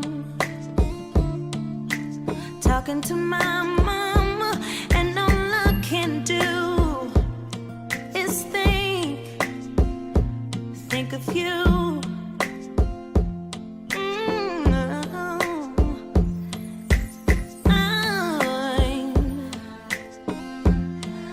I'm in my kitchen, frying up an egg and some bacon. All I can do is think of you. Baby. Oh, you're like a bottle of wine. You get better with time. All I need is a glass of you. Whoa, yeah.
Yes. Keke, Wyatt. Yes, God. She sings. She really does sing. The funny thing about that song is that she made it for her husband at the time. They have since been broken up. And she done married a whole new man. She didn't have a lot of husbands. She's on like husband number 4. But I mean, I guess sis, go off. The song I couldn't think about was Nothing in This World with Avant. There's nothing in this world I wouldn't do for you, boy. I didn't sing that well, but it's late and we're recording this and my vocals aren't where they need to be. But yeah, get into Tahira. She's great. Moving on. So Kanye West, I just want y'all to know you heard it here first. That dude is starting a cult. And y'all need to pay attention. You did hear it first. I don't know. Maybe this is the first time people are hearing it. So he's starting a cult. The man done bought property in Wyoming. He's giving me a Jim Jones tea. Not the rapper, the guy who like had a cult and like, killed people. So I would just advise y'all to watch out. He's been having an interesting time. I'm still judging all the people that had him up there at their churches in their pulpit playing these reindeer games, talking about he's a Christian. I don't believe him. I feel like this is all a ploy. In the words of Aunt Bertha, this is a scheme set up by Todd to come to us with the BS. Real Housewives of Atlanta reference for those of you who watch the show. So, my take on Kanye West. I think Kanye West... He using the social media to market. No. No? He not... No. There's a few things that are issues with Kanye West. One major issue that I don't know if people understand is his Christian ideology comes from the white, what's it called? Evangelicals? White evangelical class a lot of times. What does that mean? This is a blanket term used for a specific type of ideology. And it kind of explains everything that he does. Go on. The white evangelical ideology believes that anything that relates to culture issues, that relates to black issues, is non-Christian. They kind of separate those two. And I think that's where a lot of times when you go to a lot of black churches that are predominantly black, we talk about social justice issues as actually part of worship a lot of times. Mm-hmm. We talk about that, we also talk about social justice issues at the same time. We talk about other things that are going on at the same time. That's part of worship, and because we understand that being part of the community and talking about the things that are hurting us is also something that we need to work towards in terms of our churches, in terms of our community, and to help out. That is not the same in certain white evangelical churches. And that's where the big separation is. So, and when you don't include that part, that's when it becomes a big issue. Like, they think that anytime we talk about any black issues, we're not, like, they don't want to have that conversation. They think it's anti-Christian to have those conversations. Mm-hmm.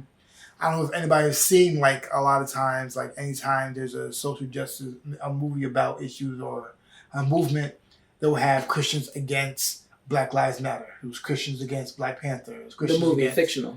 It was just Christians against saying, like, oh, it's that, which kind of plays into the far right conservative branch. Mm-hmm. It plays into that. It's like, because people are always confused and like, how can Christian, why is there such a conflict if it's supposed to be a super Christian?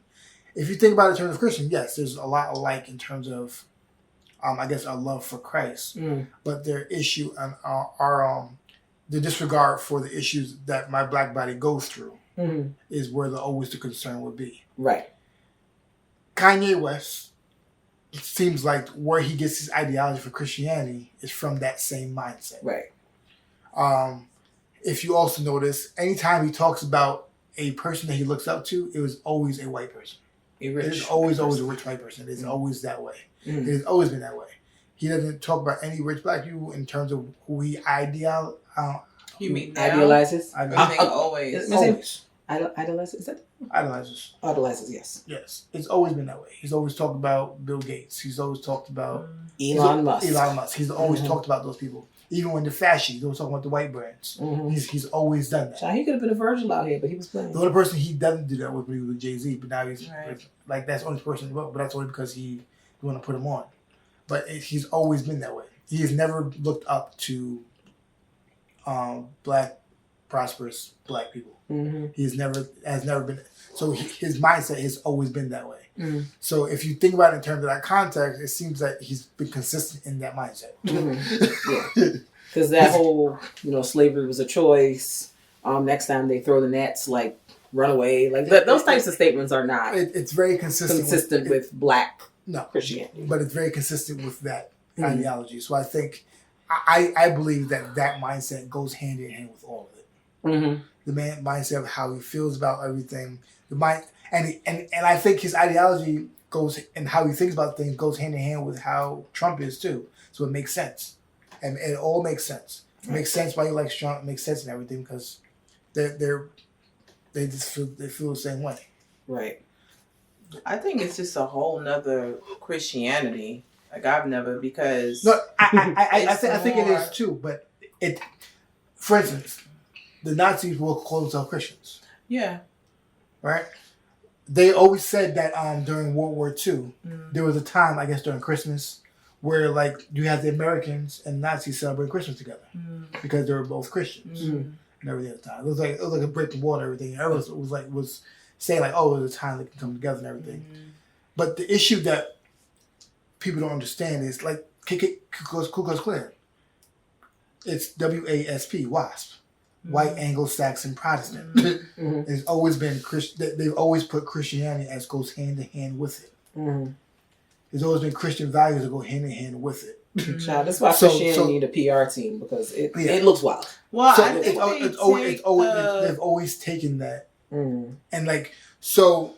The reason why I'm always saying that because it's like people don't understand that they have to change up what racism looks like. The mindset, because the mindset is always racism or not racist, and there's massive amounts of gray area of racism. I think they have a picture of what a racist looks like, and it's not. A racist it's more than that. Is normally in their mind is southern. It's a southern country bumpkin, and he's saying these certain things. Correct. And that is very drastic. But there's so many different things in between. But just going back, I think it's all about the interpretation of this Bible. That they're just taking this Bible and they're using it to fit their agenda. Correct. And I think that's what it is. And I think which is going throughout history. But go ahead. Yeah, and the reason why I said I think it just looks different is because just idolizing yourself. Like he's just going very, very close to replacing himself with God. I'm sorry. Go ahead. What's so funny is there was I seen somebody post. It ended up being fake, but somebody posted this Bible. Someone had put anytime they said God, it was Kanye West's name. And I said, oh my gosh, he's went too far. But then it turned out that somebody had made this up. It was fake. But the reason why I wasn't surprised is because of this. Because of him, he's just going a little bit too close to the sun. As you say, he's just getting a little bit too much into it. And like, this is just a thing that he's into. Right. Like, to me, like, I have a hard time believing any of what he's saying because it just all seems very stunts and shows-ish to me. Like, I don't know, I can't remember where he was, but I saw the video where he was with what's his name, Joel Osteen, and he was talking, and I guess Joel, when you're in church, like somebody says something and you feel it, you be like, hallelujah, thank you Jesus, praise the Lord, and he was saying something. And Joel Osteen said, thank you, praise the Lord. And he just stopped and was like, I need you to stop interrupting my stream of consciousness because I'm trying to get out what the Lord is trying to say. And I was just like, bro. He's lost. What is going on? I look at him, I just think he's just lost. He needs to be on the medication. What I was talking about was just white evangelism. In terms of Kanye West, I think that I'm trying to figure out if it's worse if he's trying to scam people or if it's worse if he believes what he's saying. I think that he believes. I don't know. I think that he believes what he's saying. I don't think that he's going out here thinking that he wants to scam people. I really think that he believes what he's saying. And I also think that he saw that the things that he was saying, he was like, you know what? People are not getting on board with it. And he's like thinking he's in a higher span of thinking. And no. He's not. You're doing a little bit too much. No. You're doing a little bit too much. And what's crazy is he's from that prosperity gospel thing too also. And I think that's what's playing into it, because he keeps talking about like, oh, it's because I'm a millionaire, so that means I must be doing the right thing. Right. So it's just a prosperity gospel nonsense too. You know what it made me think of? I know somebody I know, I'm not even gonna name who they are. They were listening to this call their name.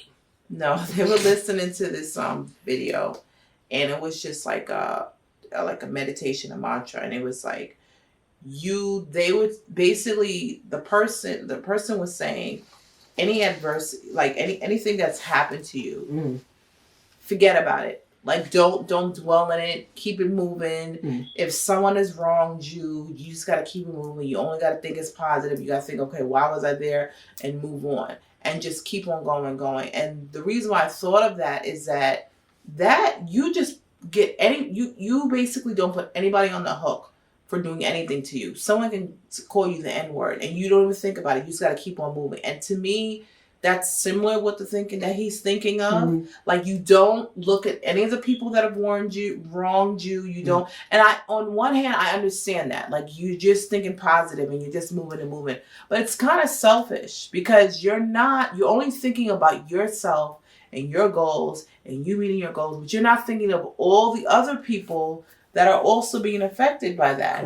You're not thinking, you're only thinking about your goal, and that's it. And it just seems very lonely when you're just only thinking about yourself and how you're going to go past that. Because if everybody thought like that, like, we wouldn't have half the things the way you are. I wouldn't be able to vote if everyone thought like that.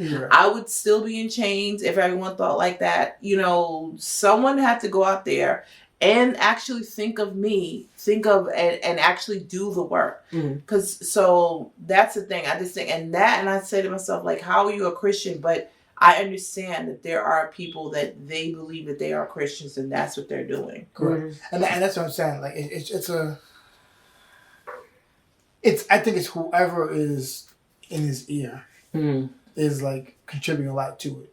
And like, I'm not going to say like it's Sans his fault, because I think he only listened to somebody who somewhat falls into what his mindset is too. So like, he probably, like, that person, the person who probably was the closest to what he thought it was anyway.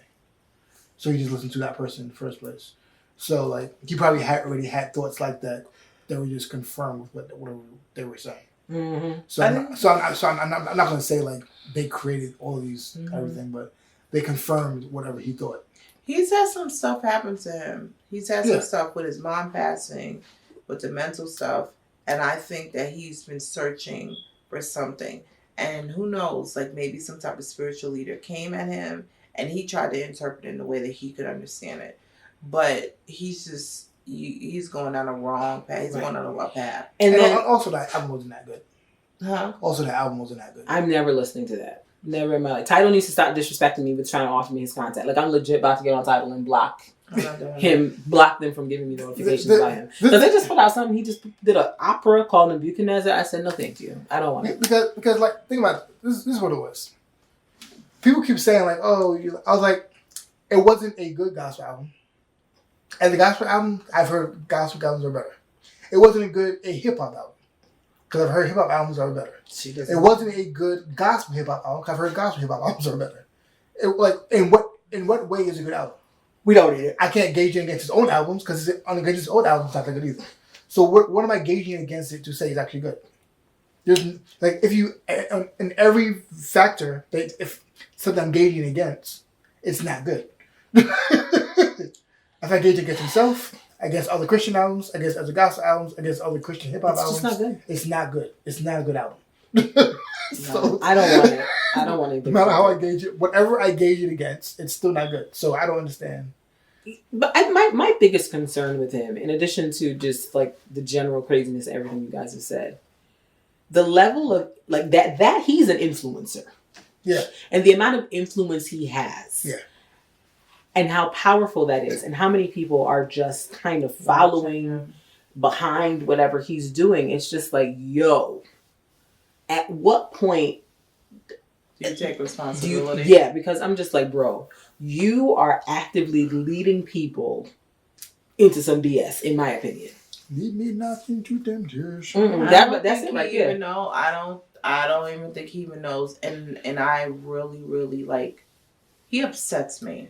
He does. Like every time I see him pop up in my news feeds, I just be all right. Here we go. He upsets me. I think he upsets people so much because of what we anticipated for. I'm hurt because I'm telling you right now, when he first came out, that is the type of guy that I like. Mm-hmm. I like those type of guys. I never was attracted to thugs. I was never attracted to. I'm attracted to that type of guy, like a guy that he's smart. He's creative. Right. He's a visionary. I like that type of guy. So, and then I liked his music. Mm-hmm. I loved everything about him. So to see this is just, it's hurtful. Right. It hurts because like, what are you doing, bro? Yeah. Like, and honestly, I think I didn't find out too later, and I guess it kind of makes sense based off the album, but he didn't write most of his songs in his first album.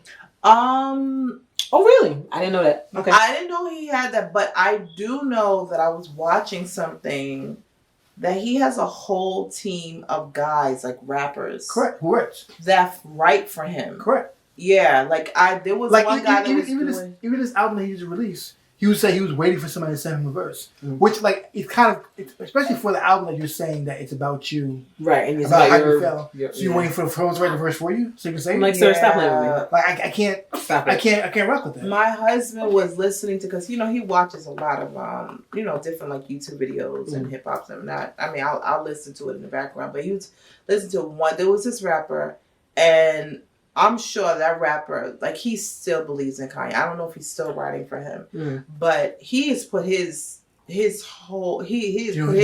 career aside. You know his name?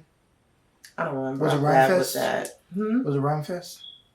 Consequence. It could have been. It could have been that. Because Rhyme Fest is the person who wrote Jesus Walks.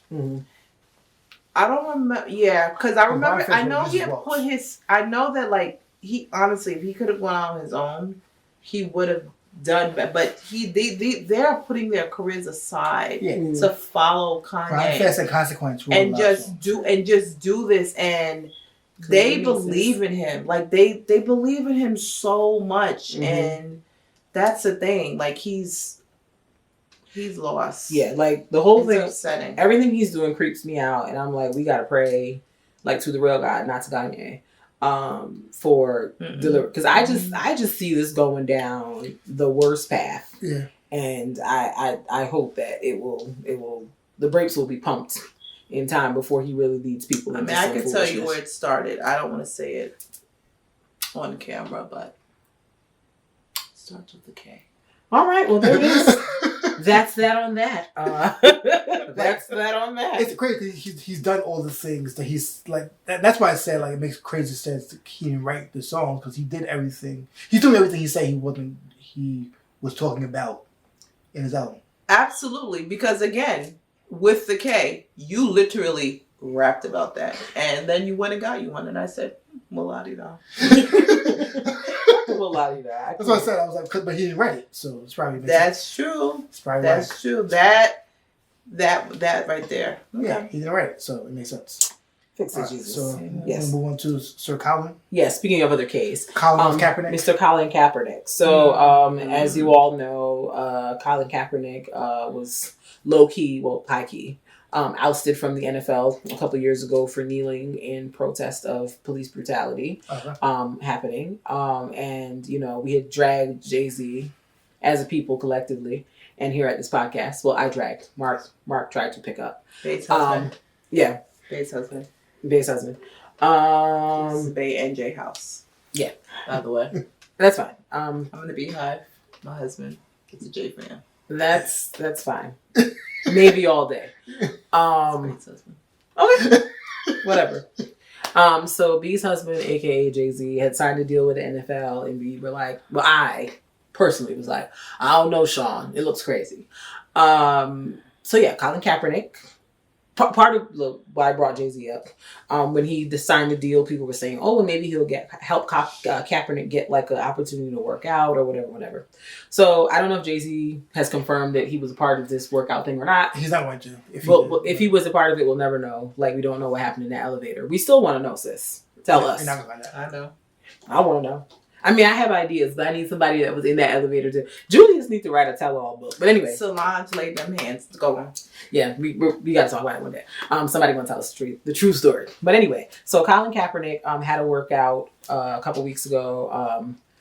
There was some controversy surrounding it because it was supposed to happen at some team facility, or I think, and then at the last minute he moved it to like a local high school because they weren't allowing media into the team facility or whatever. And there was like Stephen A. and all the guys on Sports Center were talking about, oh, why did he do it? He's just trying to do it for a publicity stunt. But then the more I kept watching, the more I realized I understand why he went and did it on the field. Like, they wanted him to sign some contract or some waiver that would basically have put him in the position where he could never sue them ever again for anything. And I'm just like, you want me to sign away my right to ever legally pursue action against you just to do a workout where there's still no guarantee that I will get chosen to play football again? Like, nah, I'm not signing that. I'm gonna come over here by this little high school. And then people were like, well, how was he able to get a high school so fast? Well, he must have pre-planned that. And somebody in the comments on Instagram was like, Colin Kaepernick is a Kappa. This is Georgia. We live down here. All we got to do is call another brother. Hey, yo, what's up? All right, let me put you on to my other friend.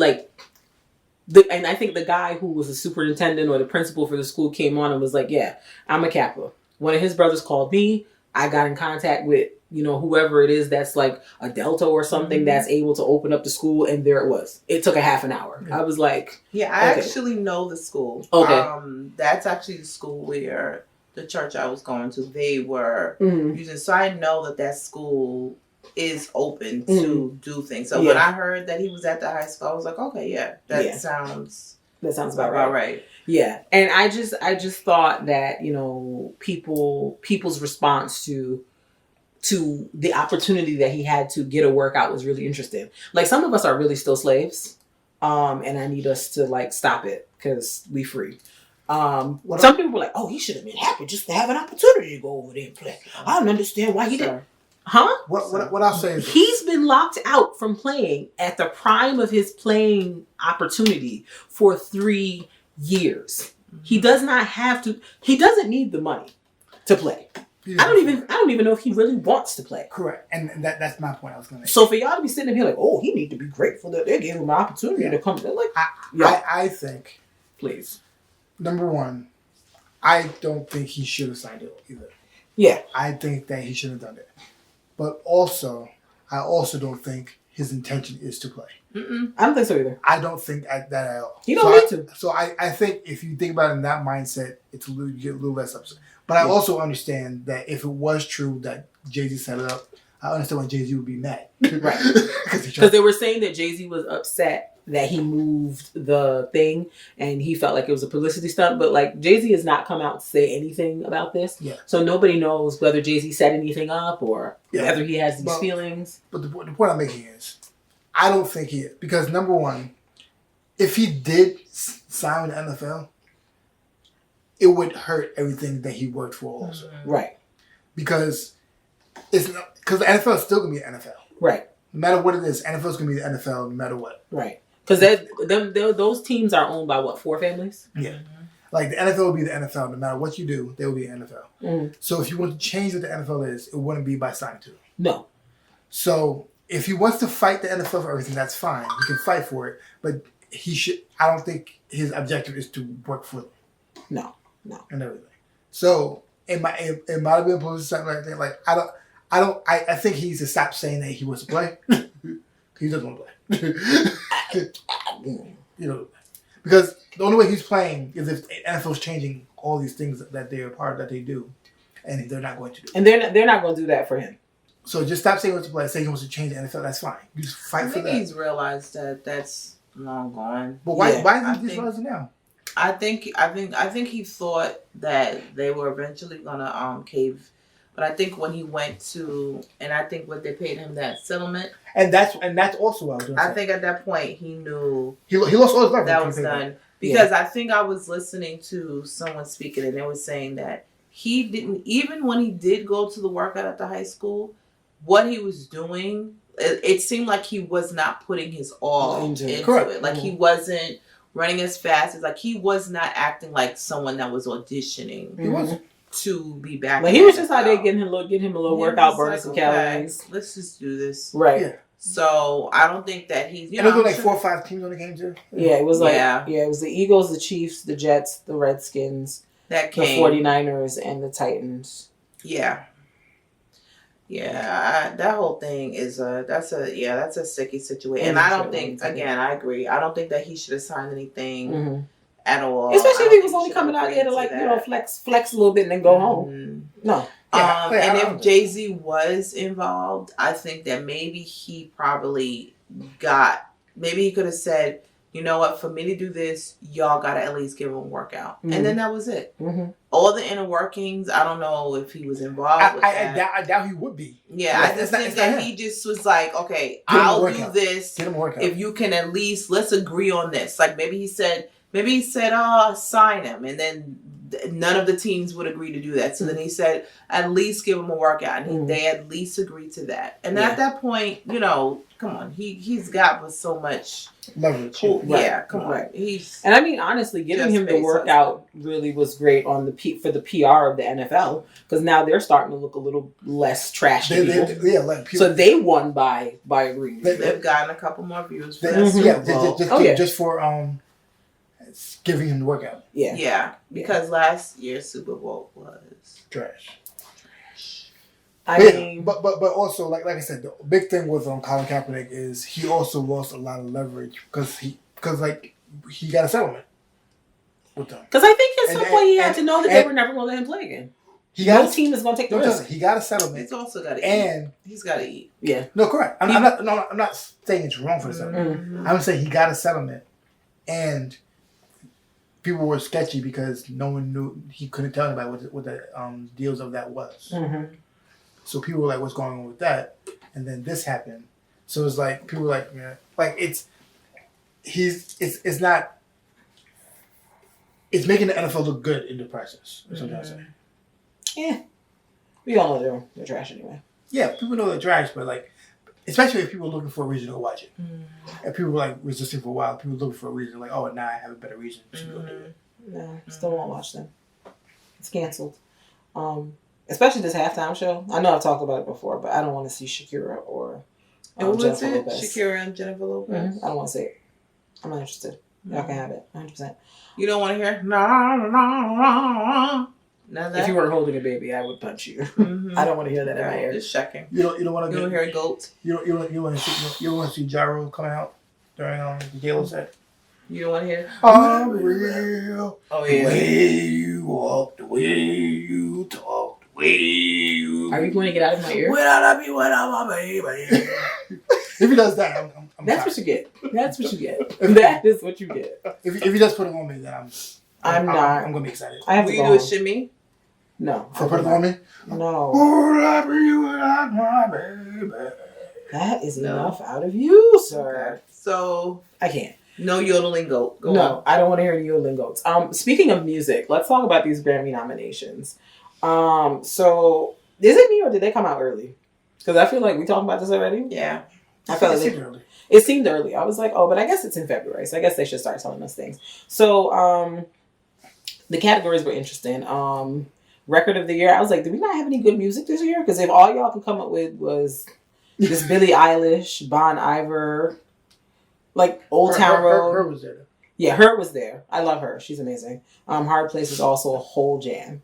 Album of the year. Like, did we not have good albums this year? Because what are these I gotta things? tell you. They got Lana Del Rey. I know that. I was upset that Ariana Grande. I was upset that what's it called? What's her name didn't get it? Who? What's her name? With the album. Who? She. Mind is my blank from North Carolina. On Rhapsody? Rhapsody. Yeah. I was upset That was a great album. I was upset she didn't get it. Yeah. I was like, what is this? This is garbage. Like, I don't know. This Grammy's about to be boring as hell. This I don't want to always watch makes me know my age. Because when I tell you, some of the people, like that Billie Eilish? Not What is a Billie that Eilish? one song. What is it? I've seen. Who is it? I've seen the black roots and the green hair. I do not know who that is. Tragic. I do not know a song. I couldn't tell you. Yeah, like, I don't know. And the thing is, I probably easily could Google it. No interest. Nah. I just started hearing about Billie Eilish like 2 weeks ago. What I'm is just your- like, what is that? What is your view of Lizzo? Oh, what's so crazy about Lizzo is I have been hearing about Lizzo. I have been meaning to find out about Lizzo. I've been hearing on other podcasts like The Read talks about. You've talking about heard Lizzo for how long? You've heard about Lizzo for how long? I've been hearing about Lizzo for about 2 years, but I never Paid attention. that's just something else to do. Like, oh, I gotta find out about this Lizzo. I'm gonna tell you, when I saw her with that wedding dress and that cake, I was late to the game. I did a whole Google of Lizzo and I fell in love with her right then and there. So I'm late and I had to backpedal and see, like, that girl has like 4 albums? Yeah. That It's like she- two, so she has I like 2 albums love and some her. EP mixed. And I love how she's climbed. Like, I watched her. It's like almost like a Cardi B. Like, I've watched her go up. And I'm also excited of how angry people are about Lizzo. Because I've heard some ridiculous comments. Like what? Talking, oh, what is she thinking? What is she wearing? Like, how dare she wear a leotard? Like, she's too big to wear. Like, just ridiculous. And that right there makes me even more supportive of Lizzo. I love her. Yes. I love her. Do you think people so I always say that Cardi B and Tiffany Haddish are the same? Yeah. I say they're the same because people like their story more than their talent. They do. Yes. Do you have similar feelings about Lizzo? The funny thing is, I think Lizzo is more talented. Mm-hmm. With certain things. I think she's more talented with certain things. I don't know why they categorize her as rap. Who categorizes her as rap? They do. They categorize They her as do. rap. She'll call herself a rapper. Because some of the she's songs... not rap. She's some of the she's songs she's done... She's full pop. She's full pop, though. Some of the songs that she's done... She'll say, like that song she did with Missy recently, to her, that is a rap. She rapped through that whole entire thing. She's full pop. Oh, but she's like rapping like Blondie was rapping. Okay. Is that Blondie? Yeah. Yeah. She's full pop to me. Well, but I love her. No, I said, and I think she's I more enjoy talented. pop. Okay. Yeah. I think mainstream pop. I do. I think she's more talented than them. So, but I definitely do think people like her story more than. Cause that part, I didn't realize. Like, I loved Tiffany Haddish, but I read her book. Mm-hmm. It's quite good reading. Every single interview, every podcast that she was on, I was obsessed with her for a minute. But I loved her story. Yeah, I loved her in the movies. Stand up, not so much. Yeah, and that's what I'm trying to say. Like, I think with Cardi B and Tiffany Haddish, they love the story more. The issue that they have to work on is to make their talent more, because your story only can go for it. Because like right now they're dying down because the story can only last you for a certain amount of time. Yeah, like you have to have the talent to back it up. Your talent has to. But I do like. I'm not saying people don't like it. No. What I'm saying is, I do like Cardi's songs, but I think the reason why is because now she is getting she's getting the best people around her now, correct, to kind of like lift her up. So it's helping a little bit because I do like. I like her. Yeah, and I didn't think I was gonna like her. And a lot of people like her. Like it's just. I think they have to.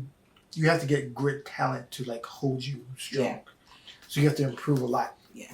To hold you for you when you have. Is Lizzo not nominated? Oh yeah, she's got about 5 or 6. I think. No, she's nominated for. People are upset because she won a Soul Train award.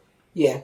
She's not soul. They didn't think her music was soul. It's not soul. She's nominated. Some of her songs are soul. Yeah, she's nominated for Record of the Year. I listen to all her songs. Okay. She's nominated for Album of the Year. I think her album was yes. more. I think she's more pop. She's nominated for Song of the Year. If you think so, that's fine.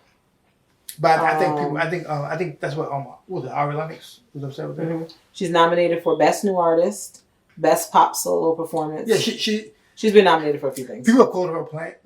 Yeah, people call her what? an industry plant. Industry plant because they call it industry plant because like basically the word of the record because like Atlantic's good for that for like just when they push the go button they just kind of like spread her everywhere. Yeah, like Lizzo is everywhere. I felt like I didn't hear about her and then all of a sudden like I can't like when Atlantic has a focus because they did with Cardi B because Cardi B's Atlantic because you couldn't escape Cardi B if you wanted. So like when they press the go button, then it spreads you everywhere. Yeah. But why would that person be a plant then? And that when I say that it's because like for instance because I think the Grammys is kind of like is very record label friendly. Oh yeah, I agree. Because some of these people that be getting nominated, I'd be like, "What's this? Who paid?" That's when they say that. The reason why I feel she deserves it is because what's sad about it is that she is being nominated for songs that she did 4 years ago. And 4 years ago. That's what I think is crazy about it. Like, she didn't just write this. Like, I'm telling you, I went through a whole, like, I was sitting there, I seen Lizzo on YouTube and I was watching all her videos and how she started and how she came out here. And yeah, like she earned all of that. And I don't think that's what I'm taking away from it. Like, I guess the concern is because like it's a plant done correctly. I don't know. I wouldn't say she's a plant. I don't have feelings about the young lady. Honestly, one way or another. She's cool. Yeah. Okay, singer. What? I'm not hating. Like, I'm just kind of like, okay. All right. Her music is for someone. I'm not the someone. And that's fine. Is it because it's too poppy? Probably. I'm not really into super popular You like music. singers. Yes. You like singers. Because like she's not really that talented of a singer. Right. I mean, I think her voice is not that. I think that when she like performs, she does a great job. She's a Donna Summer to me. You know what it is? I enjoy that she's a flute player. Yeah, I like the flute playing. Yeah, I like what she does. I'm not going to the internet to like listen to her music like that. Best R&B vocal performance, best R&B performance. The category I see 2 in here that I'm very excited about. Roll Some Mo by Lucky Day. He's one of the artists that we like highlighted for Artist Spotlight a couple like episodes back. He's nominated for Roll Some More. And Come Home featuring Anderson .Paak and Andre 3000. That song is so good. Like, Andre 3000's part on that is ridiculous. It's like, what do you hear? How do you get in that pocket? Like, oh, God, I get my life. That song's good. I'm living. See, that's how I know that I'm into like, pop and mainstream because she's like, what's the Anderson .Paak? Blanks. Blanks. Yes. I'm telling you, I don't. If it's not mainstream, if I'm not hearing it in a Pepsi commercial, No Guidance got nominated for our best R&B song. Oh God. With Drake and what's his name? Yeah. Chris Brown. Oh Lord, did you see that video of the 2 of them allegedly dancing off? It's crazy. If you missed it, it's fine. I think I saw like clips of it and then I looked at it and I never clicked on it. Yeah, J. Cole got nominated for Best Rap Performance, so did Nipsey Hussle. Middle Child, yeah. Offset and Cardi B for Clout. I don't like that song, by the way. Do anything for Clout. Like, it's just, I hate it. It's a gimmick. It's a little gimmicky. It's a typical song. Yeah. It's cute. They did it together. It's cute. It's gimmicky. Yeah. Best Rap Song, Bad Idea with YB and Cordae and Chance the Rapper. That was actually... I like that. I like that song from more than Chance's album. Best Rap Album, the Your cousin Dreamville album. Will beat you up. Who? I did not know that your cousin was such a big Chance fan. Who? Lauren? Oh, she goes ham. Well, we're gonna go see him in February. Yes. Lauren is when she came here. I did not realize that. Like she enjoys Mr. Chance. Okay, that's precious. We'll take pictures. Hey, Lauren.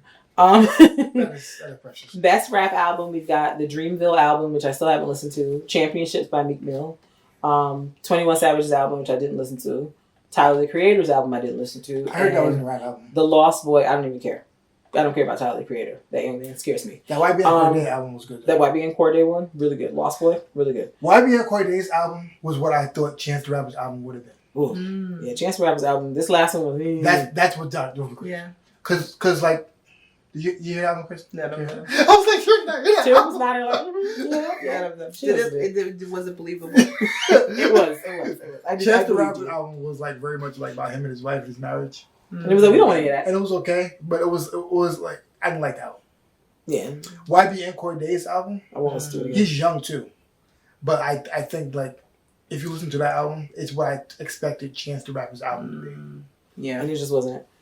Best gospel album. They've got Kurt Franklin's "Long Live Love" on there. I don't think the album was that good to me. I didn't like it. You get it out of here. The other ones are Donald Lawrence, Gene Moore, and William Murphy, and CeCe Winans' Christmas album. Oh, haven't not making music. Yeah. Moving on from Grammys is boring. I ain't watching it. Probably. Right. Because I'm just being honest. We don't talk about it. In speaking about, is Billy D. Williams a musician? Before I get around the line, I know he's an actor, but is he also like a music person? I don't know. But Billy D. Williams, famous. If you're black, you know him. Star Wars. He was in Star Wars and a bunch of other things. Lady Sings the Blues, Mahogany. He's been in a lot of movies. Diana Ross. Mm-hmm. He's been out here in these streets doing movies or whatever for a very long time. He's how old? Lord, 82. Ooh, come on now. So at 82 years old, he has decided to share with the world that he is gender fluid. Hmm? Exactly. That's what I said when I saw the post. Yes. He has identified himself as gender fluid, and he uses both the male and female pronouns. I say him, according to him, quote, in an interview with Esquire, I say himself and herself because I also see myself as feminine as well as masculine. I'm a very soft person. I'm not afraid to show that side of myself. I've never tried to be anything except myself. I think of myself as a relatively colorful character who doesn't take himself or herself too seriously. I was like, oh, but this was a surprise. I like, because usually people that come out and say these things are like young. Like to be hearing an 82-year-old guy, I was like, y'all got to be lying. So this is apart from him. I'm not mad at him because he can identify. He can say what he wants. Do you, boo? I don't care. It's weird when, I guess it's weird with the mindset that men and women can be whatever they want, but they still say men have to be this, woman. It's like contradictory to me sometimes. They do. It's a contradictory term sometimes, but because you can be masculine. You're saying it's very much easier for me as a woman to say I'm gender fluid than it is for a man to say they're gender fluid? No. What I'm saying is, why can't you just say I'm a man who's both masculine and feminine? Then that's say I'm gender fluid. That's what I'm saying. Because we like catchy terms now. That's what we're into. You know what I'm saying? He can identify how he wants, but I'm confused sometimes because I believe that all people have just masculine traits and feminine traits. Yeah. Correct. So I don't understand why to have both, and regardless of how strong you feel like either one is, you can be any gender and do that. That's what I'm saying. I don't think there has to. So he does not want. I think what the problem is people say there's an issue with how we categorize how men and women should be, but then categorize how men and women should be. That's what I'm saying. You get what I'm saying? Yeah. Like people get upset because I'm categorized because they categorize all men as being super masculine and women being super feminine, but then categorize the men and women should be instead of just not part of it because that's how they are. Mm. So that confuses me sometimes. I don't want to get too much into this. Is he saying that we can't say he or she to him? I felt like he's saying. That's what he's saying. I'll take both. That's what he's saying. Like he takes all. I think he's cool with both. Which is fine. That's how I read it. That he's cool with both. What he wants to do is fine. I'm just sometimes I get confused when if you're going to say that men can be all, can like have all traits, all personalities, and act all ways. And women can act all ways, men, women, all ways. But then say, I can't categorize that because men act this way, women act this way. It's contradictory. That's what I'm saying. It is. It's a bit confusing. It's contradictory to what your initial statement. Very confusing. It's all very confusing. It's just contradictory to initial statement. Yeah. That's what I'm saying. I understand. But you know, kudos to Billy. But you can identify however you want. I'm just confused with that. Mm-hmm. But that's another. We have the questions. That's another topic. We want to know the things. But you know, I was like, that's interesting. Like I literally read it and was like, wait a minute. I said Billy D, not Billy D. Billy D like 8. I thought he was in the 70s, but he is legitimately 82 years old. Yeah. Kudos to him. There's something else I want to talk about real quick, and then we can close this podcast out. 2 tips now. One moment. Since we're in Georgia, I just want to touch on y'all boy, Mr. Clifford T.I. Harris, for one quick second. He got to relax. That whole thing talking about that girl's hymen, just it's hashtag too much. You ain't need to put that girl's information out there like that. Like, I just feel like you just made her way more relevant on the human trafficking radar than she ever needed to be when you put that out there. And then he got on Red Table Talk and was just doing, I can't. Talk about he didn't know what patriarchal structure was. He basically, insinuated like, oh, well, I be cheating on Tiny. It's whatever though. Like, just, why are y'all in public? Like, the two, just go do whatever weird polygamous, polyamorous thing y'all do over there. Stop bringing us to it and just stop. I just want T.I. to get a publicist who will be honest and say, you've got to shut up. Yeah. Like, just stop talking for a little while because you just keep saying things that make you sound crazier and crazier and crazier. And I just, it makes me feel like I can't even listen to your music anymore. You used to be one of my favorite rappers, and now I just feel like you're an idiot and I can't listen to your music anymore. I think he was trying to make a joke. What about that? But I feel like that's a joke that you make at your house with your friends. Even though you are talking about your daughter's genitals. But that's a joke that you make. I think you made it in the wrong platform. Like, he should not have been talking about that. And then even like how they try to clean it up. Like, I did not see the record. Because again, certain things, like, I see it. I know the BS is coming, and I can't, like, I have a tap. Like, I've already gotten enough BS for the day. I can't do that as well. So I know that I'll probably watch it this week because I keep seeing it come up, and I'm like, way Jada's mother was looking at him like, she didn't have she is such a BS detector. Like, there be so many times people are coming up and Willow will be like, wow, that one. And Jada is like more open, but Jada's mom, she's just like, this is a bunch of crap. Yes.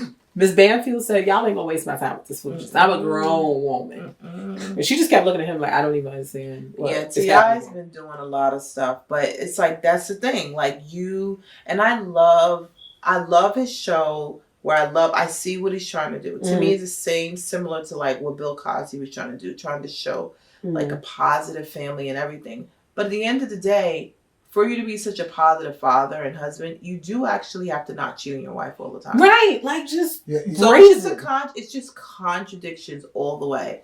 Contradictions.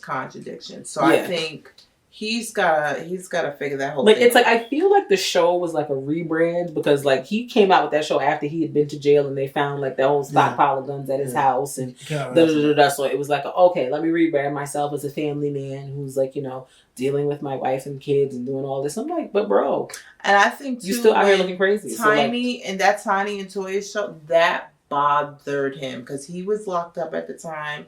She was out there and he was like, no, we're not doing that. And then he said, no, what we're gonna do is it came at the right time. We're gonna come and we're gonna do this whole family thing. Because that Tiny, he was not liking that at all. Yeah, he was like, no, get Toya out of here. We're gonna do our own show. Because he didn't have any time for any of that. But yeah, he's on one. And like that, even that whole situation, like, going back to what we were talking about with social media, watching the comments and seeing what people think. Like, the amount of people who were okay with what he did or whatever he claims he joked about doing was alarming.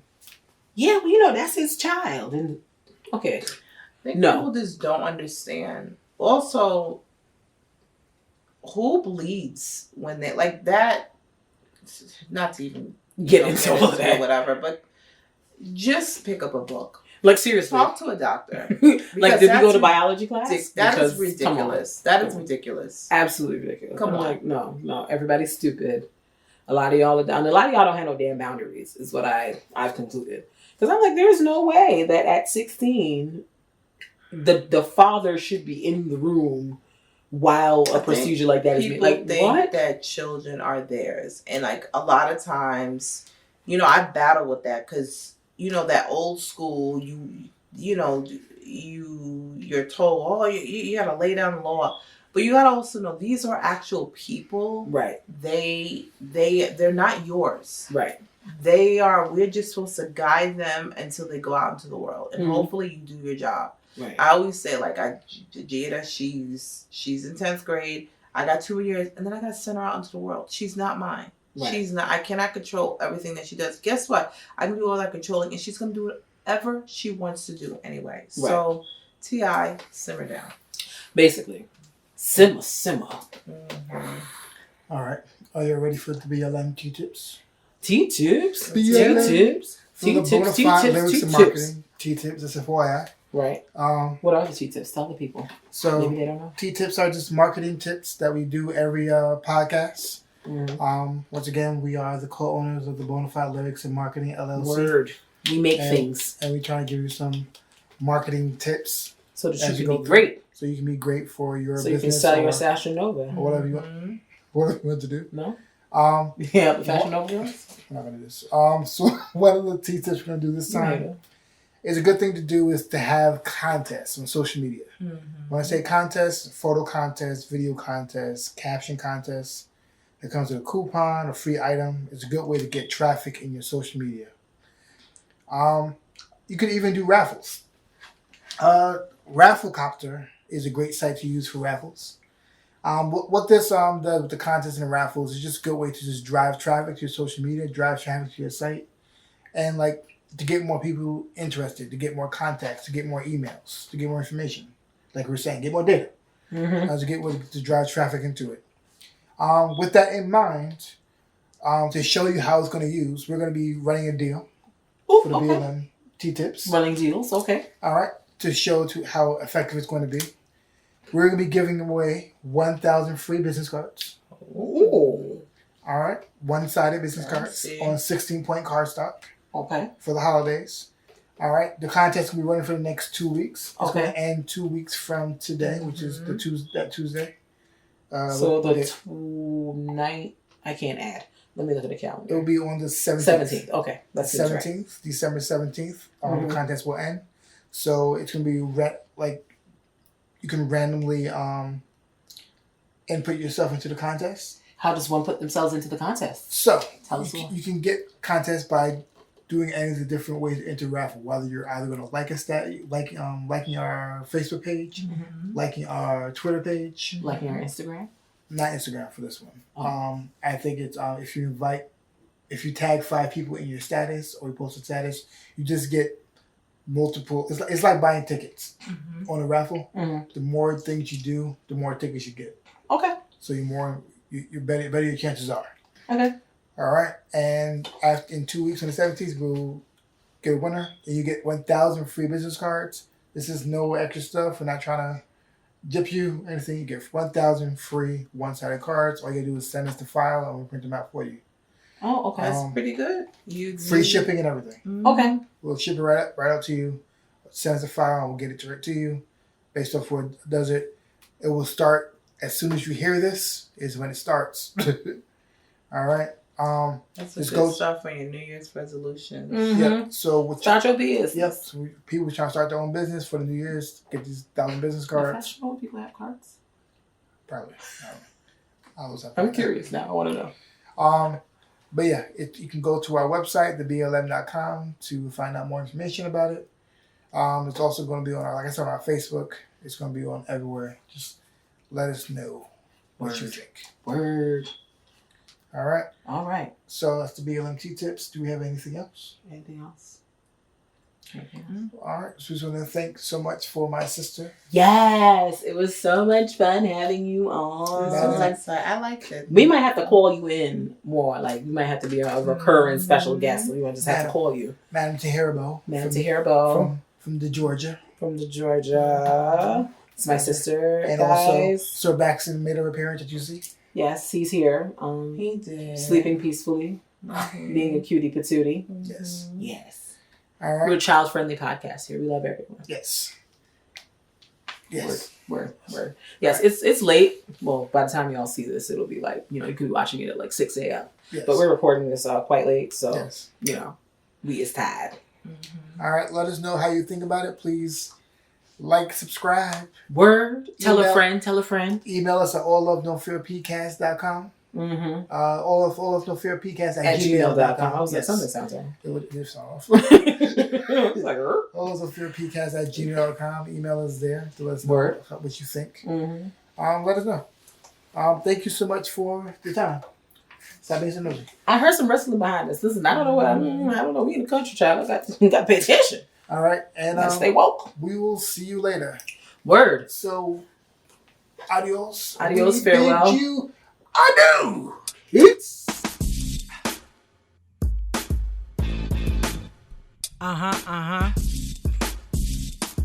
Yeah, boy. Yeah. It's the All Love, No Fear podcast. Hey. It's the All Love, No Fear podcast. Hey. Check us out. It's the All Love, No Fear podcast. Podcast. All Love, No Fear podcast. Hey.